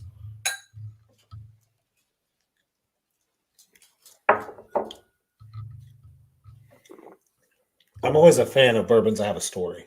Yeah. Like so many bourbons are popular right now because somebody makes them popular. I like to find the history like behind some of like why is this one popular? Like what's the story behind them? And I will choose that to buy. Like if I go to the store and I don't know, and I'll look them up and be like, hey, what's the story behind this? But a lot of the story is like that's what it is. It's a story, right? Yeah. Everything's about a story. We were talking about before, right? So a lot of this thing. That's why I said before. Like I want to do a little bit more research about did they really sell 20 barrels for? Yeah. And it's don't get me wrong. Those stories are what draws people to distilleries, but some of it is like. I feel like, and I've learned it's like self-made history, right? Like there's no way to prove it. Who discovered bourbon? Who did this? And if you go, that's what I always love. Like I was talking to somebody not too long ago, and they were talking about like, oh my gosh, I was down in Louisville, and I was at Angel's Envy, and they're the only person on Whiskey Row in Louisville that's distilling bourbon, and I'm like, no, they're not. He's like, that's what they told me. I was like. If you just keep going down the street and look to the right, there's Old Forester, and I'm pretty sure that gigantic. You have to ask them this. Here's the question: did they tell them that, or was it on the internet? Because if it was on the internet, it's true, right? No, but you're talking about what I love about bourbon, right? Is its American spirit. There is, and you talk about you're saying the same thing in a different way. It's there's a ton of history, and whether that history is true all the time. It may not be, but it's American history, and it's really cool to do that. If you go to any distillery, I recommend whether you've had it or not. If you get to Kentucky, people always ask me the craziest question, like where should you go? Which one you should do? Like go to every one of them. Like I can't tell you how many of the times I've been to the same distillery, and it's a different experience, right? You're there with different people. Number one, the second thing is you may have a different tour guide, or there's different people that are working there, but it's always a different experience. So if you're down there, if you're into whiskey, and not just in Kentucky, if there's out there, give it a shot. I mean, there's places that it is these people love what they're doing. There's probably some of the coolest people that you ever met that are at distilleries. I feel like. Oh, the guy at Green River, you'd have thought this kid, you'd have thought like he was there when they became a distiller. Like this dude was a great storyteller. Like, and I think that adds to it, if you have to do those tours back in 1885. I'm pretty sure he might have been a robot at this point. I don't know, but that dude gave an incredible, like he knew every single thing you could ask him, and he was able to tell you everything. And I think that's the difference between like somebody telling you you're going to a store and reading the back of one, or going online to actually. For me, the greatest tours are the ones that have great storytellers. Yeah, and they all do. I mean, I have not been to one. I mean, that's their job. I'm not going to crap anything, but there's like each experience is unique. Like if you go into that mind, like what's funny is that we haven't talked about whiskey this much in a while on the podcast. It's usually the thing, but distillation is the same everywhere, right? Yeah. That process we're not getting into. It's the same everywhere. It's like if you I make a joke with some friends. It's like if you've seen a still, you've seen every still. Like one's taller, one's shorter. One, like it's just like have you seen like fermentation? Yes, like they're the same, but it's how they do it, and then it's more important to me. It's the people that are explaining the passion they have for it, because they all are, and that's what like anything else, people are drawn to it, And you said something earlier when you started the podcast is there's a lot of military distilleries that have military history. I've been burned by that a couple times. Some of them are really good, some of them are really bad. But I still support it. It's like I figure what's the worst case if it's bad, like. I joke. I asked you about the bottles. There's one off that it was it was the most expensive bottle on. It was only $99. It was under 100. Right. I mean, so I still am good. I never spent more than 100. But I jokingly said this is the most expensive bottle I will never open. You should open one. Well, we will try one. I guarantee we'll open one of those. We can try it after this. I've heard it's pretty bad. And the problem is for $100, I'm going to expect it to be he's better. Talking about, so I can't remember the distillery that does Boundary it. Oak does it. Yeah. So they market it to like the third, 82nd. I think there's one on first version. There's a big red one. So there's first ID, third ID, 82nd, 101st. They have a patent. Yeah. The general patent one. Right. The 82nd one, they've got, like I'm looking over there. There's Josh is going to. It is $100 bottle of novelty. Dude, that I will let they are pretty cool. Like, this has got some added features onto it, but if you're a veteran, you see this, it's got red, white, and blue wax. You're like, it's great, but it is what it is. It brings back some memories, but it's definitely the third ID is not waxed. It actually has seal and it says Dogface Soldier. But it's a third infantry division. No one cares. I'm joking. So you need a ride for mechanized guys. But no, it is definitely. But there's some great distilleries that are out there. Like it's a really cool. It's really. I've been to the distillery. It's actually really cool. Like their setup and stuff. But like I said, it's the everybody I've talked to, like, because when it first came out, like they don't ship to Ohio or anything. So when I went to Owensboro and went to Green River, Jess actually goes, "Well, where's it at?" And we found out it was only like a 45-minute detour. And she's like, "We're gonna go." Right. So we went and checked it out, and I have a bunch of pictures of like all the different bottles, and like it's cool because it's kind of weird because the Army is one big thing, right? But certain divisions had different rules for how they use their stuff. So Big Red One, they couldn't put all the stuff, so it's in a canteen pouch that has the one on it because they couldn't put it directly on the bottle. Like, and it's like, well, it's all the military, it's all the Army, right? So, but it's. Someone just said, "I just realized the broken TV is on your hat." I asked for rabbit ears to try to get a better picture on it. All right, and you're never gonna see it from that. That's my TV picture is just fine. I'm gonna leave it alone. Like you just gotta look. You gotta look through the squiggles of what you're trying to see. Exactly. So we ready to move on to the next phase of Matt Mankins? Yeah. Ready? Yeah. You sure? Yeah. He comes back to Ohio. Yep. Moved back to Ohio. That's what a lot of military people do. Gets involved in the first responder world, right? Yeah. And the hard part was it just kind of became like the natural. Like my dad was a firefighter and a paramedic. He retired in 2013. But then he actually, like, I grew up. Here's why it came so natural to me was my dad not only is a firefighter and paramedic. I grew up in the firehouse as a kid, and then he also taught and then ran the paramedic school. So whenever they needed patients or casualties, like let me tell you, I was rich when I was a kid. I was 8 years old getting paid $35 a day to lay there and be put on a backboard. Like I thought I was rich, like at $35, 8 years old. Like now, are you kidding me? All the way up to you were like 21. You could have been a kid actor. You were like 100 pounds. I probably So like, but I remember when I got the raise work on this kid. He's actually 72 years old. The funny thing is, I remember when we got $50 because when I first started, like my dad, like they're like, I got a check, and I'd get a paper check from Grant Hospital for $35, and it would just say victim at the bottom. Like that was the memo. It was like because I was a trauma victim, or like I did put me on a backboard. They do skills, and like so. It was weird though because like it just came natural because while I wasn't learning it, I learned it just by being that patient. And I remember when I got $50, like as a kid, I was like, holy cow, I'm rich. Like $50 at 10 years old, like it goes back to the same thing as $30,000 at 21. I thought. Yeah, I was gonna say like we got to work on. Apparently, trust me, I've gotten better. Like I do better now, but it was like my conception of money. I gotta rewind here. No, I'm kidding. I'm Ethan and Landon. We'll talk to you about this later. About that. You need more money than that. Yeah. So I don't even know. Oh, so I went out and it was just kind of that's part of the reason why I was probably gravitated towards being a medic, just because I had so much exposure to it. Like this was like I grew up in the 80s and when my dad worked full time as a firefighter, but there was a volunteer, and he would just take me on volunteer runs. So I saw stuff as a kid like that. You probably shouldn't have. Yeah. I mean, and it's joking. I joke with other kids like my age who's who are firefighters and stuff now and paramedics who grew up in the same time frame I did. That it wasn't uncommon to be like, "Hey, we got to run. Let's go." I remember sitting in my dad's truck, like a house fire, and be like, "I'm torn by that," because I think the initial thing is to say a lot of shit we saw in the 80s we shouldn't have seen. A lot of shit in the 80s we should have seen. Right? Yeah, so it's like a but that goes into right away I'm glad that that's something that's going on, because that's just definitely a level of trauma that I think now that you've gotten older, you process it. Yeah. It's something you definitely don't want to make a norm or right. Cause a problem, It definitely makes you look, especially being a parent, a little bit differently. Right.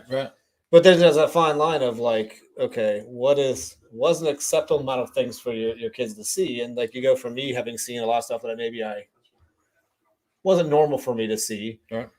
Not wanting to be the overbearing one that lets my kids see nothing.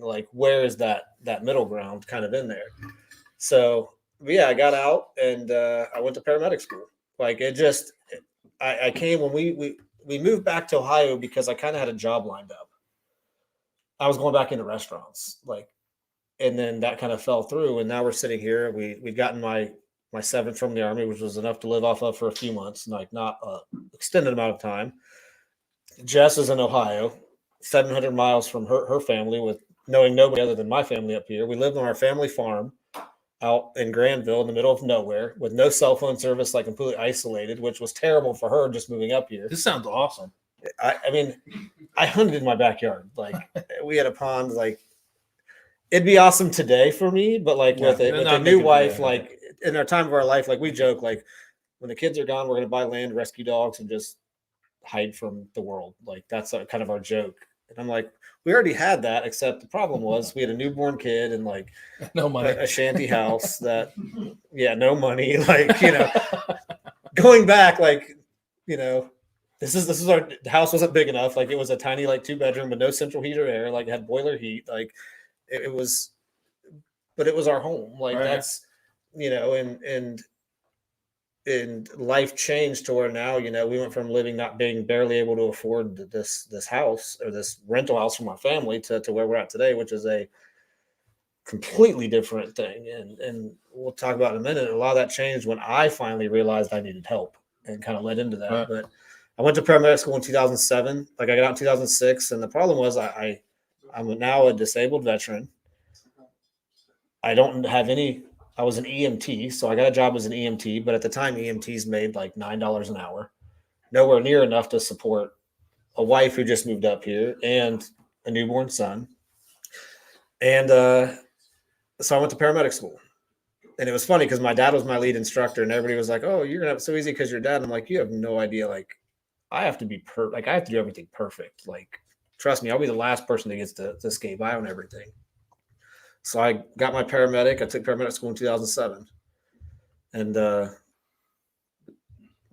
funny thing is about paramedic school, what was my whole life in medicine in the Army? It was all trauma, right? I almost failed out of medic school in trauma. Think about that. Think about this. At the time, so the Holcomb report was a big study done on tourniquets and everything in 2005, 2006. So a lot of my casualties I treated were actually part of that report, that initial tourniquet study. When I went to medic school, we were still in the EMS and first responder world. Tourniquets were a no-no. You never use them. So I go to medic school and I'm like, "Oh, I'm going to put a tourniquet on that." They're like, "No, you're not. You failed." And I'm like, "No, that needs a tourniquit." They're like, "That works." I'm like, it works. They're like, "Well, not according to the books, not according to any." I'm like, "No, I've seen." So I the section I theoretically should have been the best at, I actually almost failed out of paramedic school. Mostly because like most of the stuff civilian wise, like paramedics and stuff and EMS comes from the military. The problem is it takes years and years time for it to get there to where now tourniquets are. Yeah, like if you looked like a movie in the 70s, 80s, a cop, the things they're carrying on them, like there's nothing. There's it's like the revolver, the speed loaders, but when you look at cops now, revolver and speed. I mean, it'd be interesting. Post it up there if you're a cop that does or doesn't carry a tourniquet. I'm pretty sure most of them do. Right? Most of them do. There are some. I'm not going to mention names that it's not part of their really nice uniforms, so they're not allowed to wear them. But yeah, there are some that have very strict uniform guidelines, and they have to. Right. The words of a friend of mine that works for this agency, sometimes cuteness takes priority over personal safety. But it's become like common now, though. Yeah. Like I've taught schools, I've taught I mean, now you can pretty much every major public place you go, there's stop the bleed kits that have tourniquets and stuff in them. But coming out of the Army, I'm part of this study and the big thing that came out of it was the type of tourniquets that we found to be the best are now still the most common ones today. Yeah. From these early tourniquet things. And so, I get to medic school and they're like, how in the hell are you like, you were an Army medic, right? And I'm like, yeah, but y'all are don't know what you're talking about. To the instructors are like, this is stupid. I was like, you're choosing, like, why don't we use tourniquets? They're like, because we could lose their limb. I'm like, well, they're dying. So and I remember one of the instructors, like, he and I got into like, well, it's dumb, because that was the truth. Like, we didn't use tourniquets in the civilian world because we were so worried about losing a limb. And then the good thing is, as dumb as that was, because we were actually choosing limb over life back in, because remember, EMS as a profession has only been around for about 40 years, right. Like technically like certification levels and stuff. So it wasn't until like some of these studies that came out and were like, hey, the first one was the Holcomb report, and they're like 232 casualties. Not a single one lost their limb because of the tourniquet usage.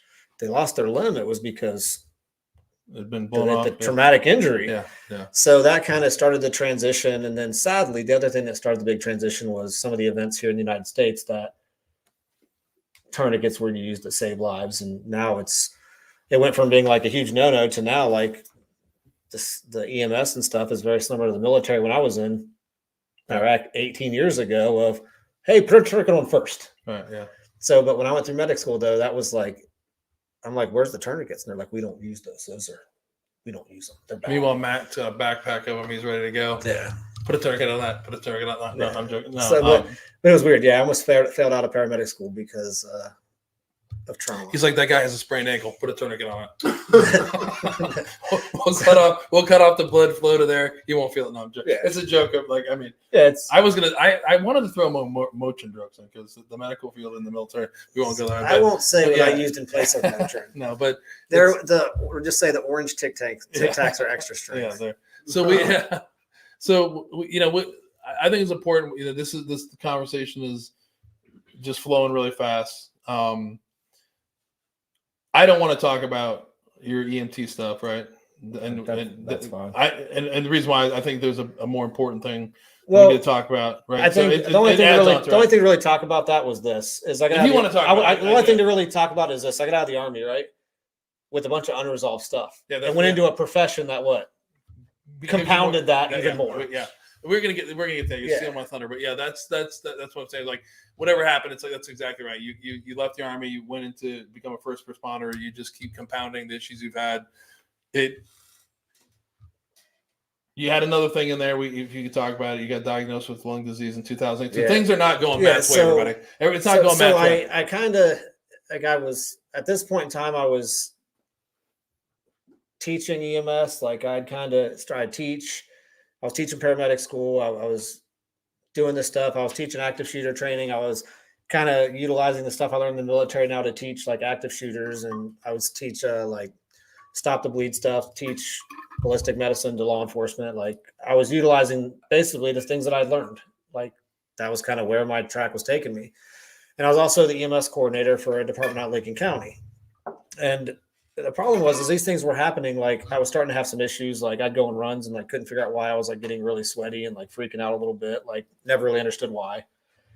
And then we had a fire one time and I went through like a bottle really quickly.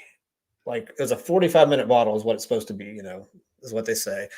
And I was out through it like really fast compared to everybody else. And then I went through it again. Then I'm getting really short of breath. And then I started having coughing fits and stuff. So I went to the VA, and in 2018, they diagnosed me with lung disease, secondary to burn pits.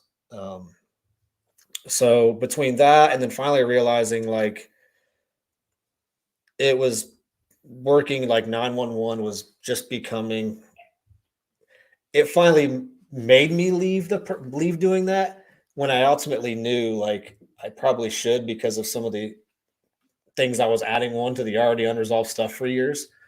But so that finally was like, look, I can't do this anymore. Like I was a lieutenant, and I was like, this isn't safe, like for anybody else, let alone for me. But ultimately, like my priority as a lieutenant is my guys, and wasn't realistic to do anymore. So I walked away from that and continued to teach. And they actually got me pretty well regulated with like meds and stuff, and until something else major happened with COVID, and now they can't seem to figure out the right medications again. So it's just now a trial and error figuring out what's going to work. So, but yeah, that was a big shock. Kind of all it did was make me finally step away from something I already recognized that I probably really needed to. It wasn't good for you. Wasn't doing well. Yeah, it was, as much as it sucks, like anything, just like getting out of the Army, it was a necessary. Yeah. It was able for me to justify the fact of just saying, I can't do this because I don't know why. Because at this point in time, also, I really wasn't aware of my mental health and how significant some of that was, because I thought it was just all normal at this point.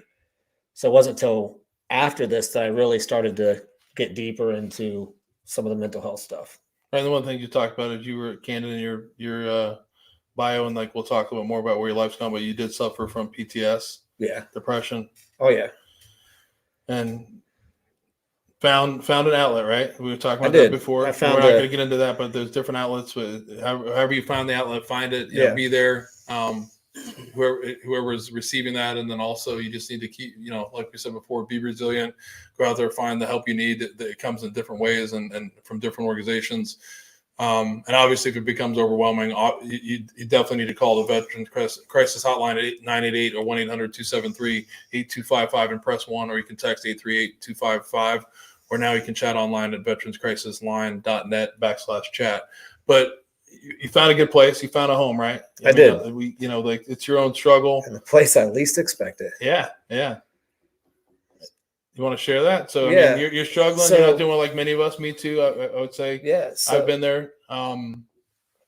So the problem is through all this time, I mean, I got out in 2006. Now we're in 2018. So for 12 years, I had all these things happening, but I just thought, like, I don't know, in my mind, I just told myself, well, this is what happens when you go to combat, or this is what happens when you do the job that you do. Like, this is what's normal. Like, this is just my life. Suck it up, right? Yeah, it's just isn't that the mentality that we're taught is, you suck, drink water, drive on. Take Motrin if it hurts. Like, you just keep going. Or put a tourniquet on it. Yeah, put a tourniquet on if it's bleeding, So it was a friend of mine, and he was a medic with the 101st, and he had gone through a whole different type of struggle than I did. And he calls me one day and goes, hey, I want you to come up to this place with me. And I'm like, what is it? He goes, oh, it's horses. And I'm like, no.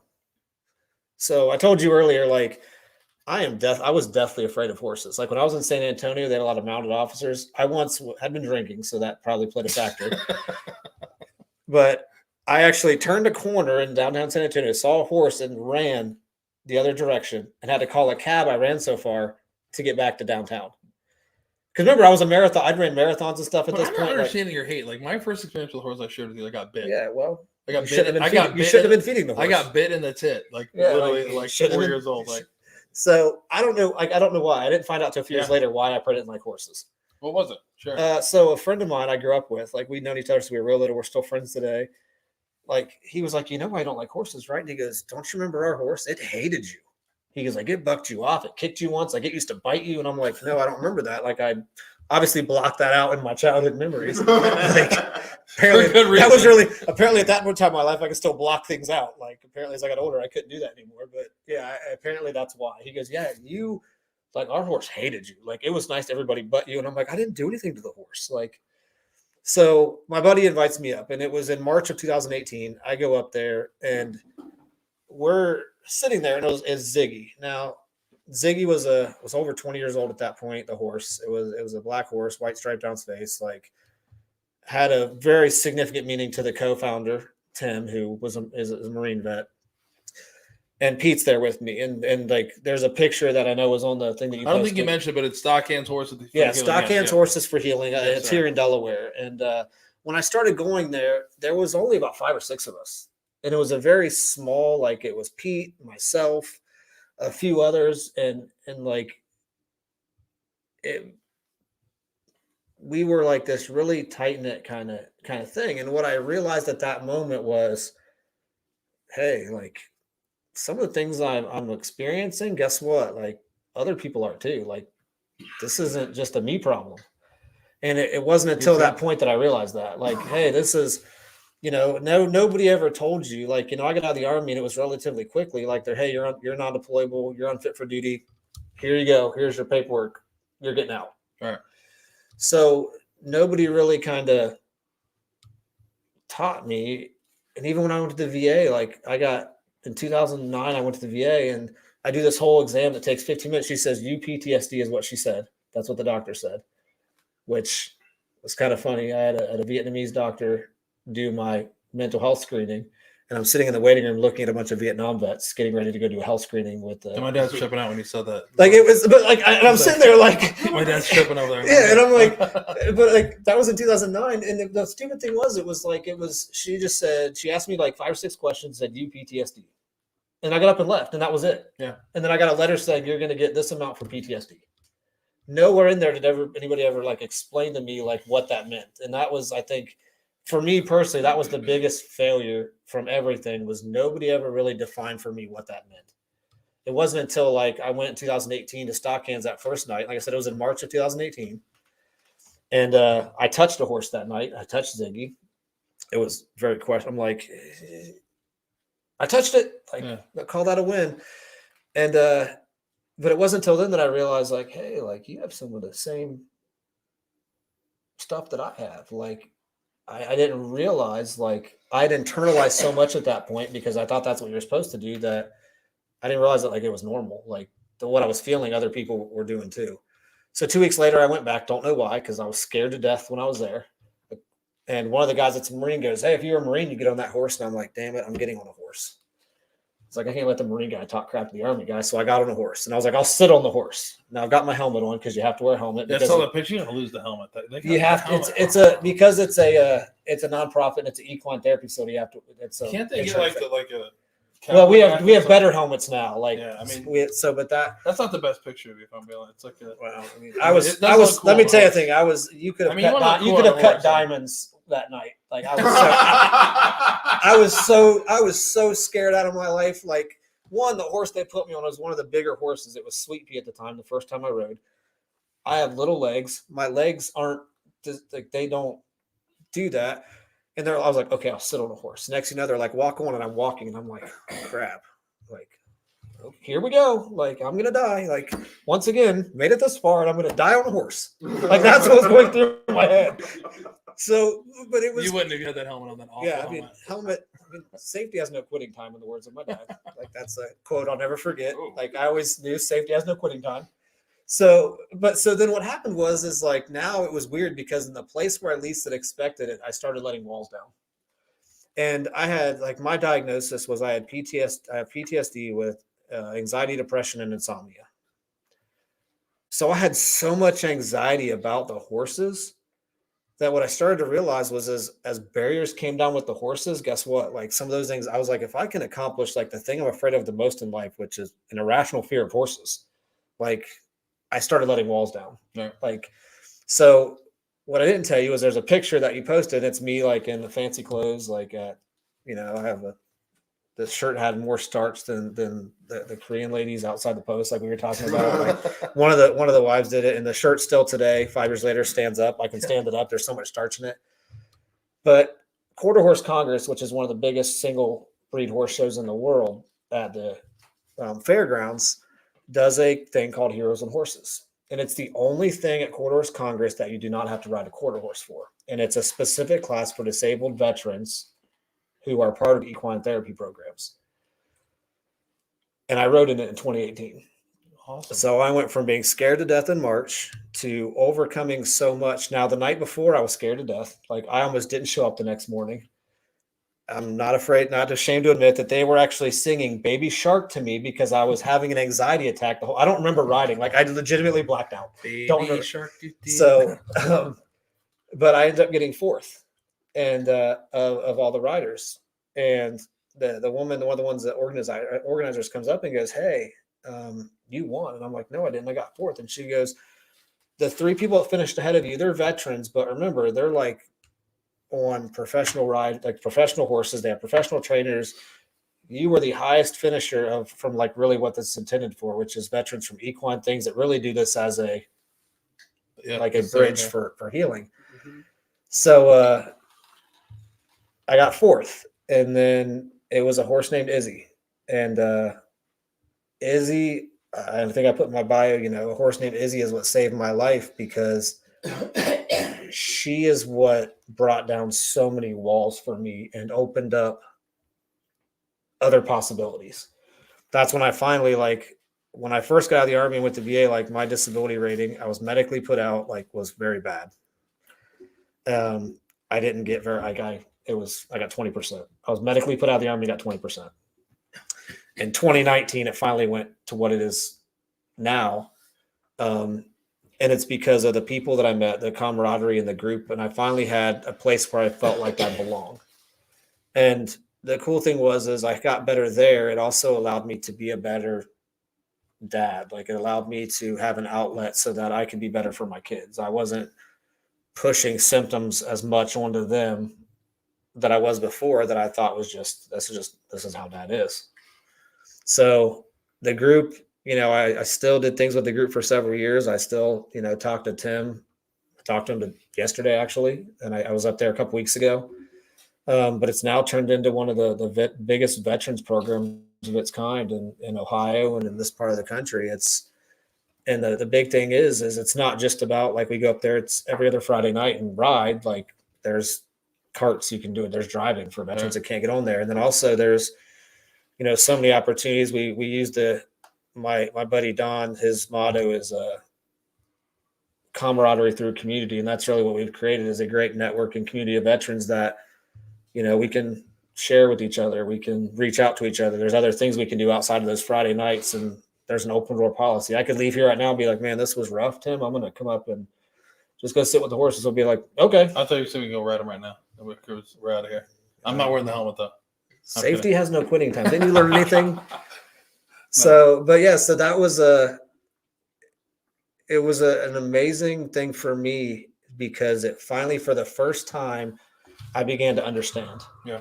I began to understand, like, why I freak out when I would smell a certain thing, like why certain things would trigger, like I'd start getting sweaty, and like I do this when my anxiety gets high, I do like this with my hands. And I never realized I was really doing it. And Jess would sometimes just grab my hand, and I never really knew why she was doing it, because I didn't even realize I was doing it. And it made me a lot more aware of, like, okay, this is why. Like, and then I spent a lot of time researching, because nobody ever told me like what PTSD was. I just thought it meant you were crazy.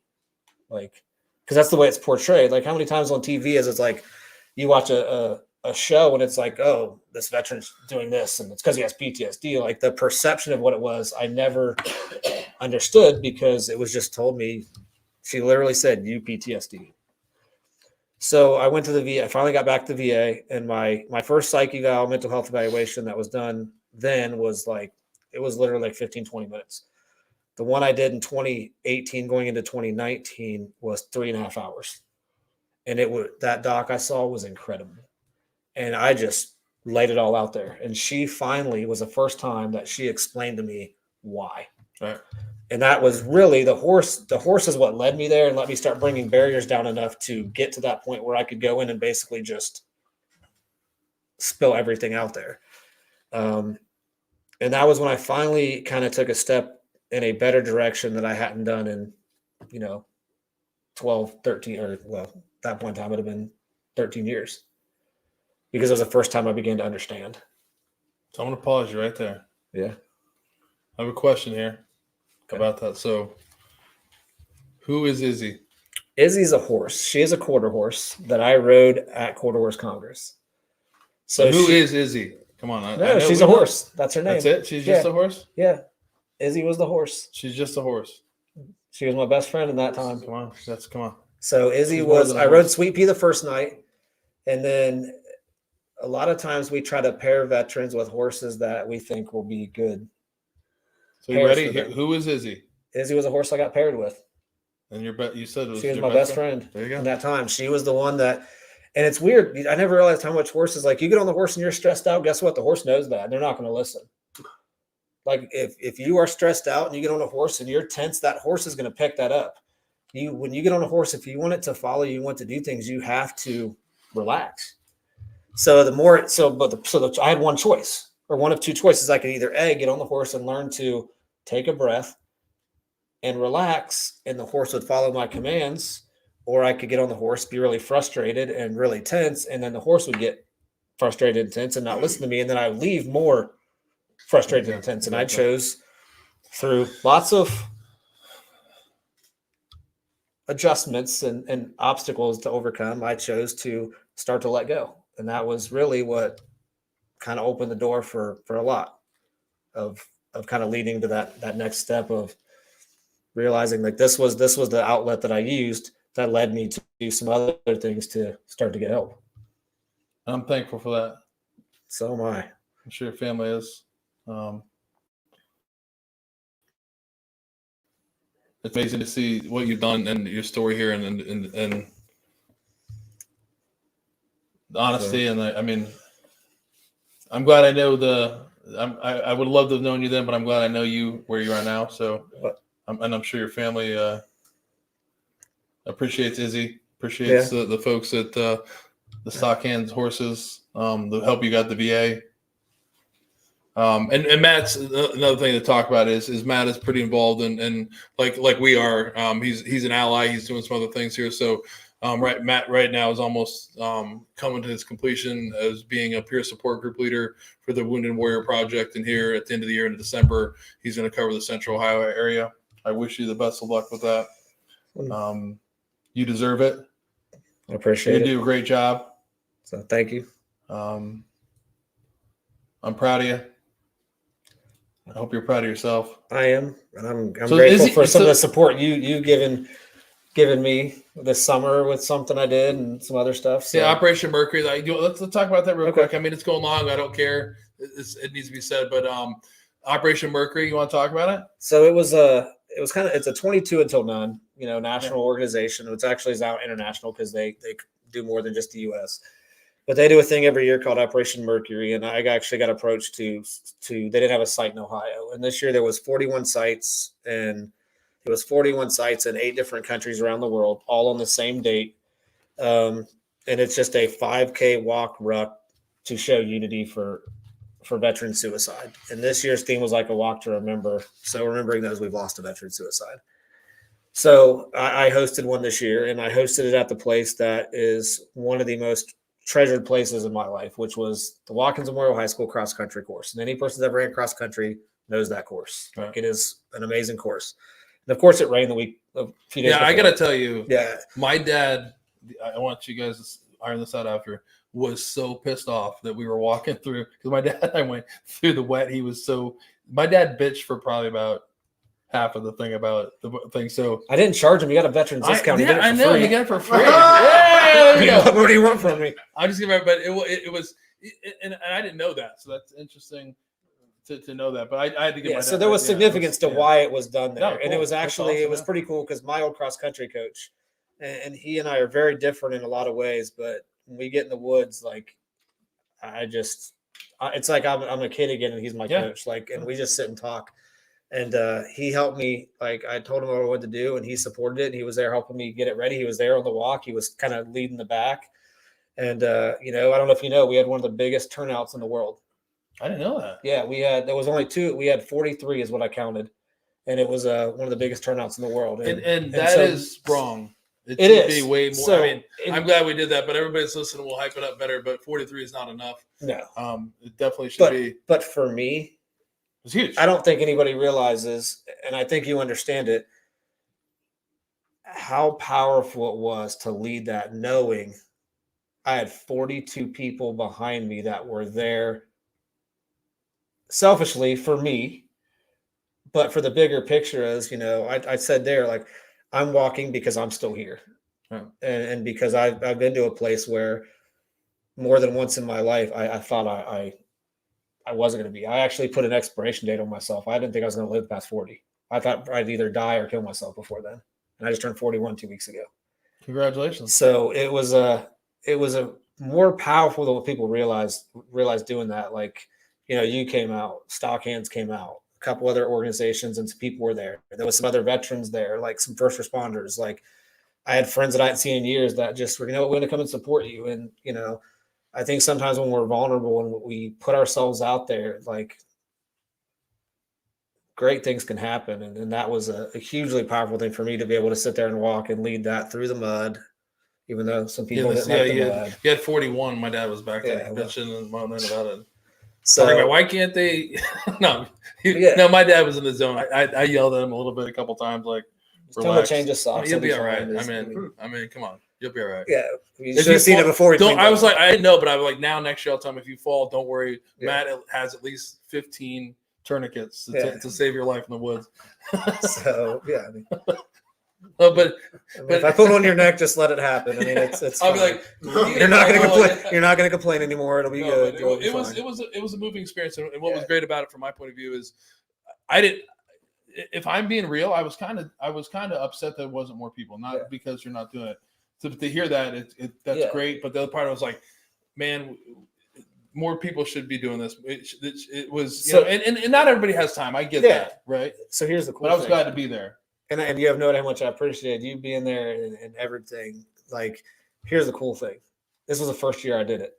Next year, it's June 22nd. I'm doing it again. There you go. Now the mayor wants to get the community involved. He wants to know if we can do it. They threw downtown Pataskla and have basically bring the community out. Like I have other veteran organizations are like, hey, what do we have to do to be involved next year? And I'm like, just show up, help me put it out there. Like, so 40, that to me, that's not enough. You're right. But to have that many show up the first year, like you've got to start somewhere. Exactly. And now, like, it was immediately like, hey, what people have asked, like, are you doing it again next year? And I'm like, yeah, I have to. Well, you have you, me, and now that you're talking about walking on pavement through downtown, I think my dad will come in. Yeah. So we have 3. If it was back to the woods, we might have lost. I might pour some dirt out and spray a hose and be like, oh, there's no. We definitely need to. Lateral hazard. Hold on. Get the guy. You're going that way. You bitching about the woods and stuff. The safe zone's over there, sir. Like, go around. But no, so it's pretty cool. Like, yeah, it was small, but it was extremely powerful. No. Sometimes that it was, I think it was exactly, for me personally and for the one, it was exactly what it needed to be for this first year.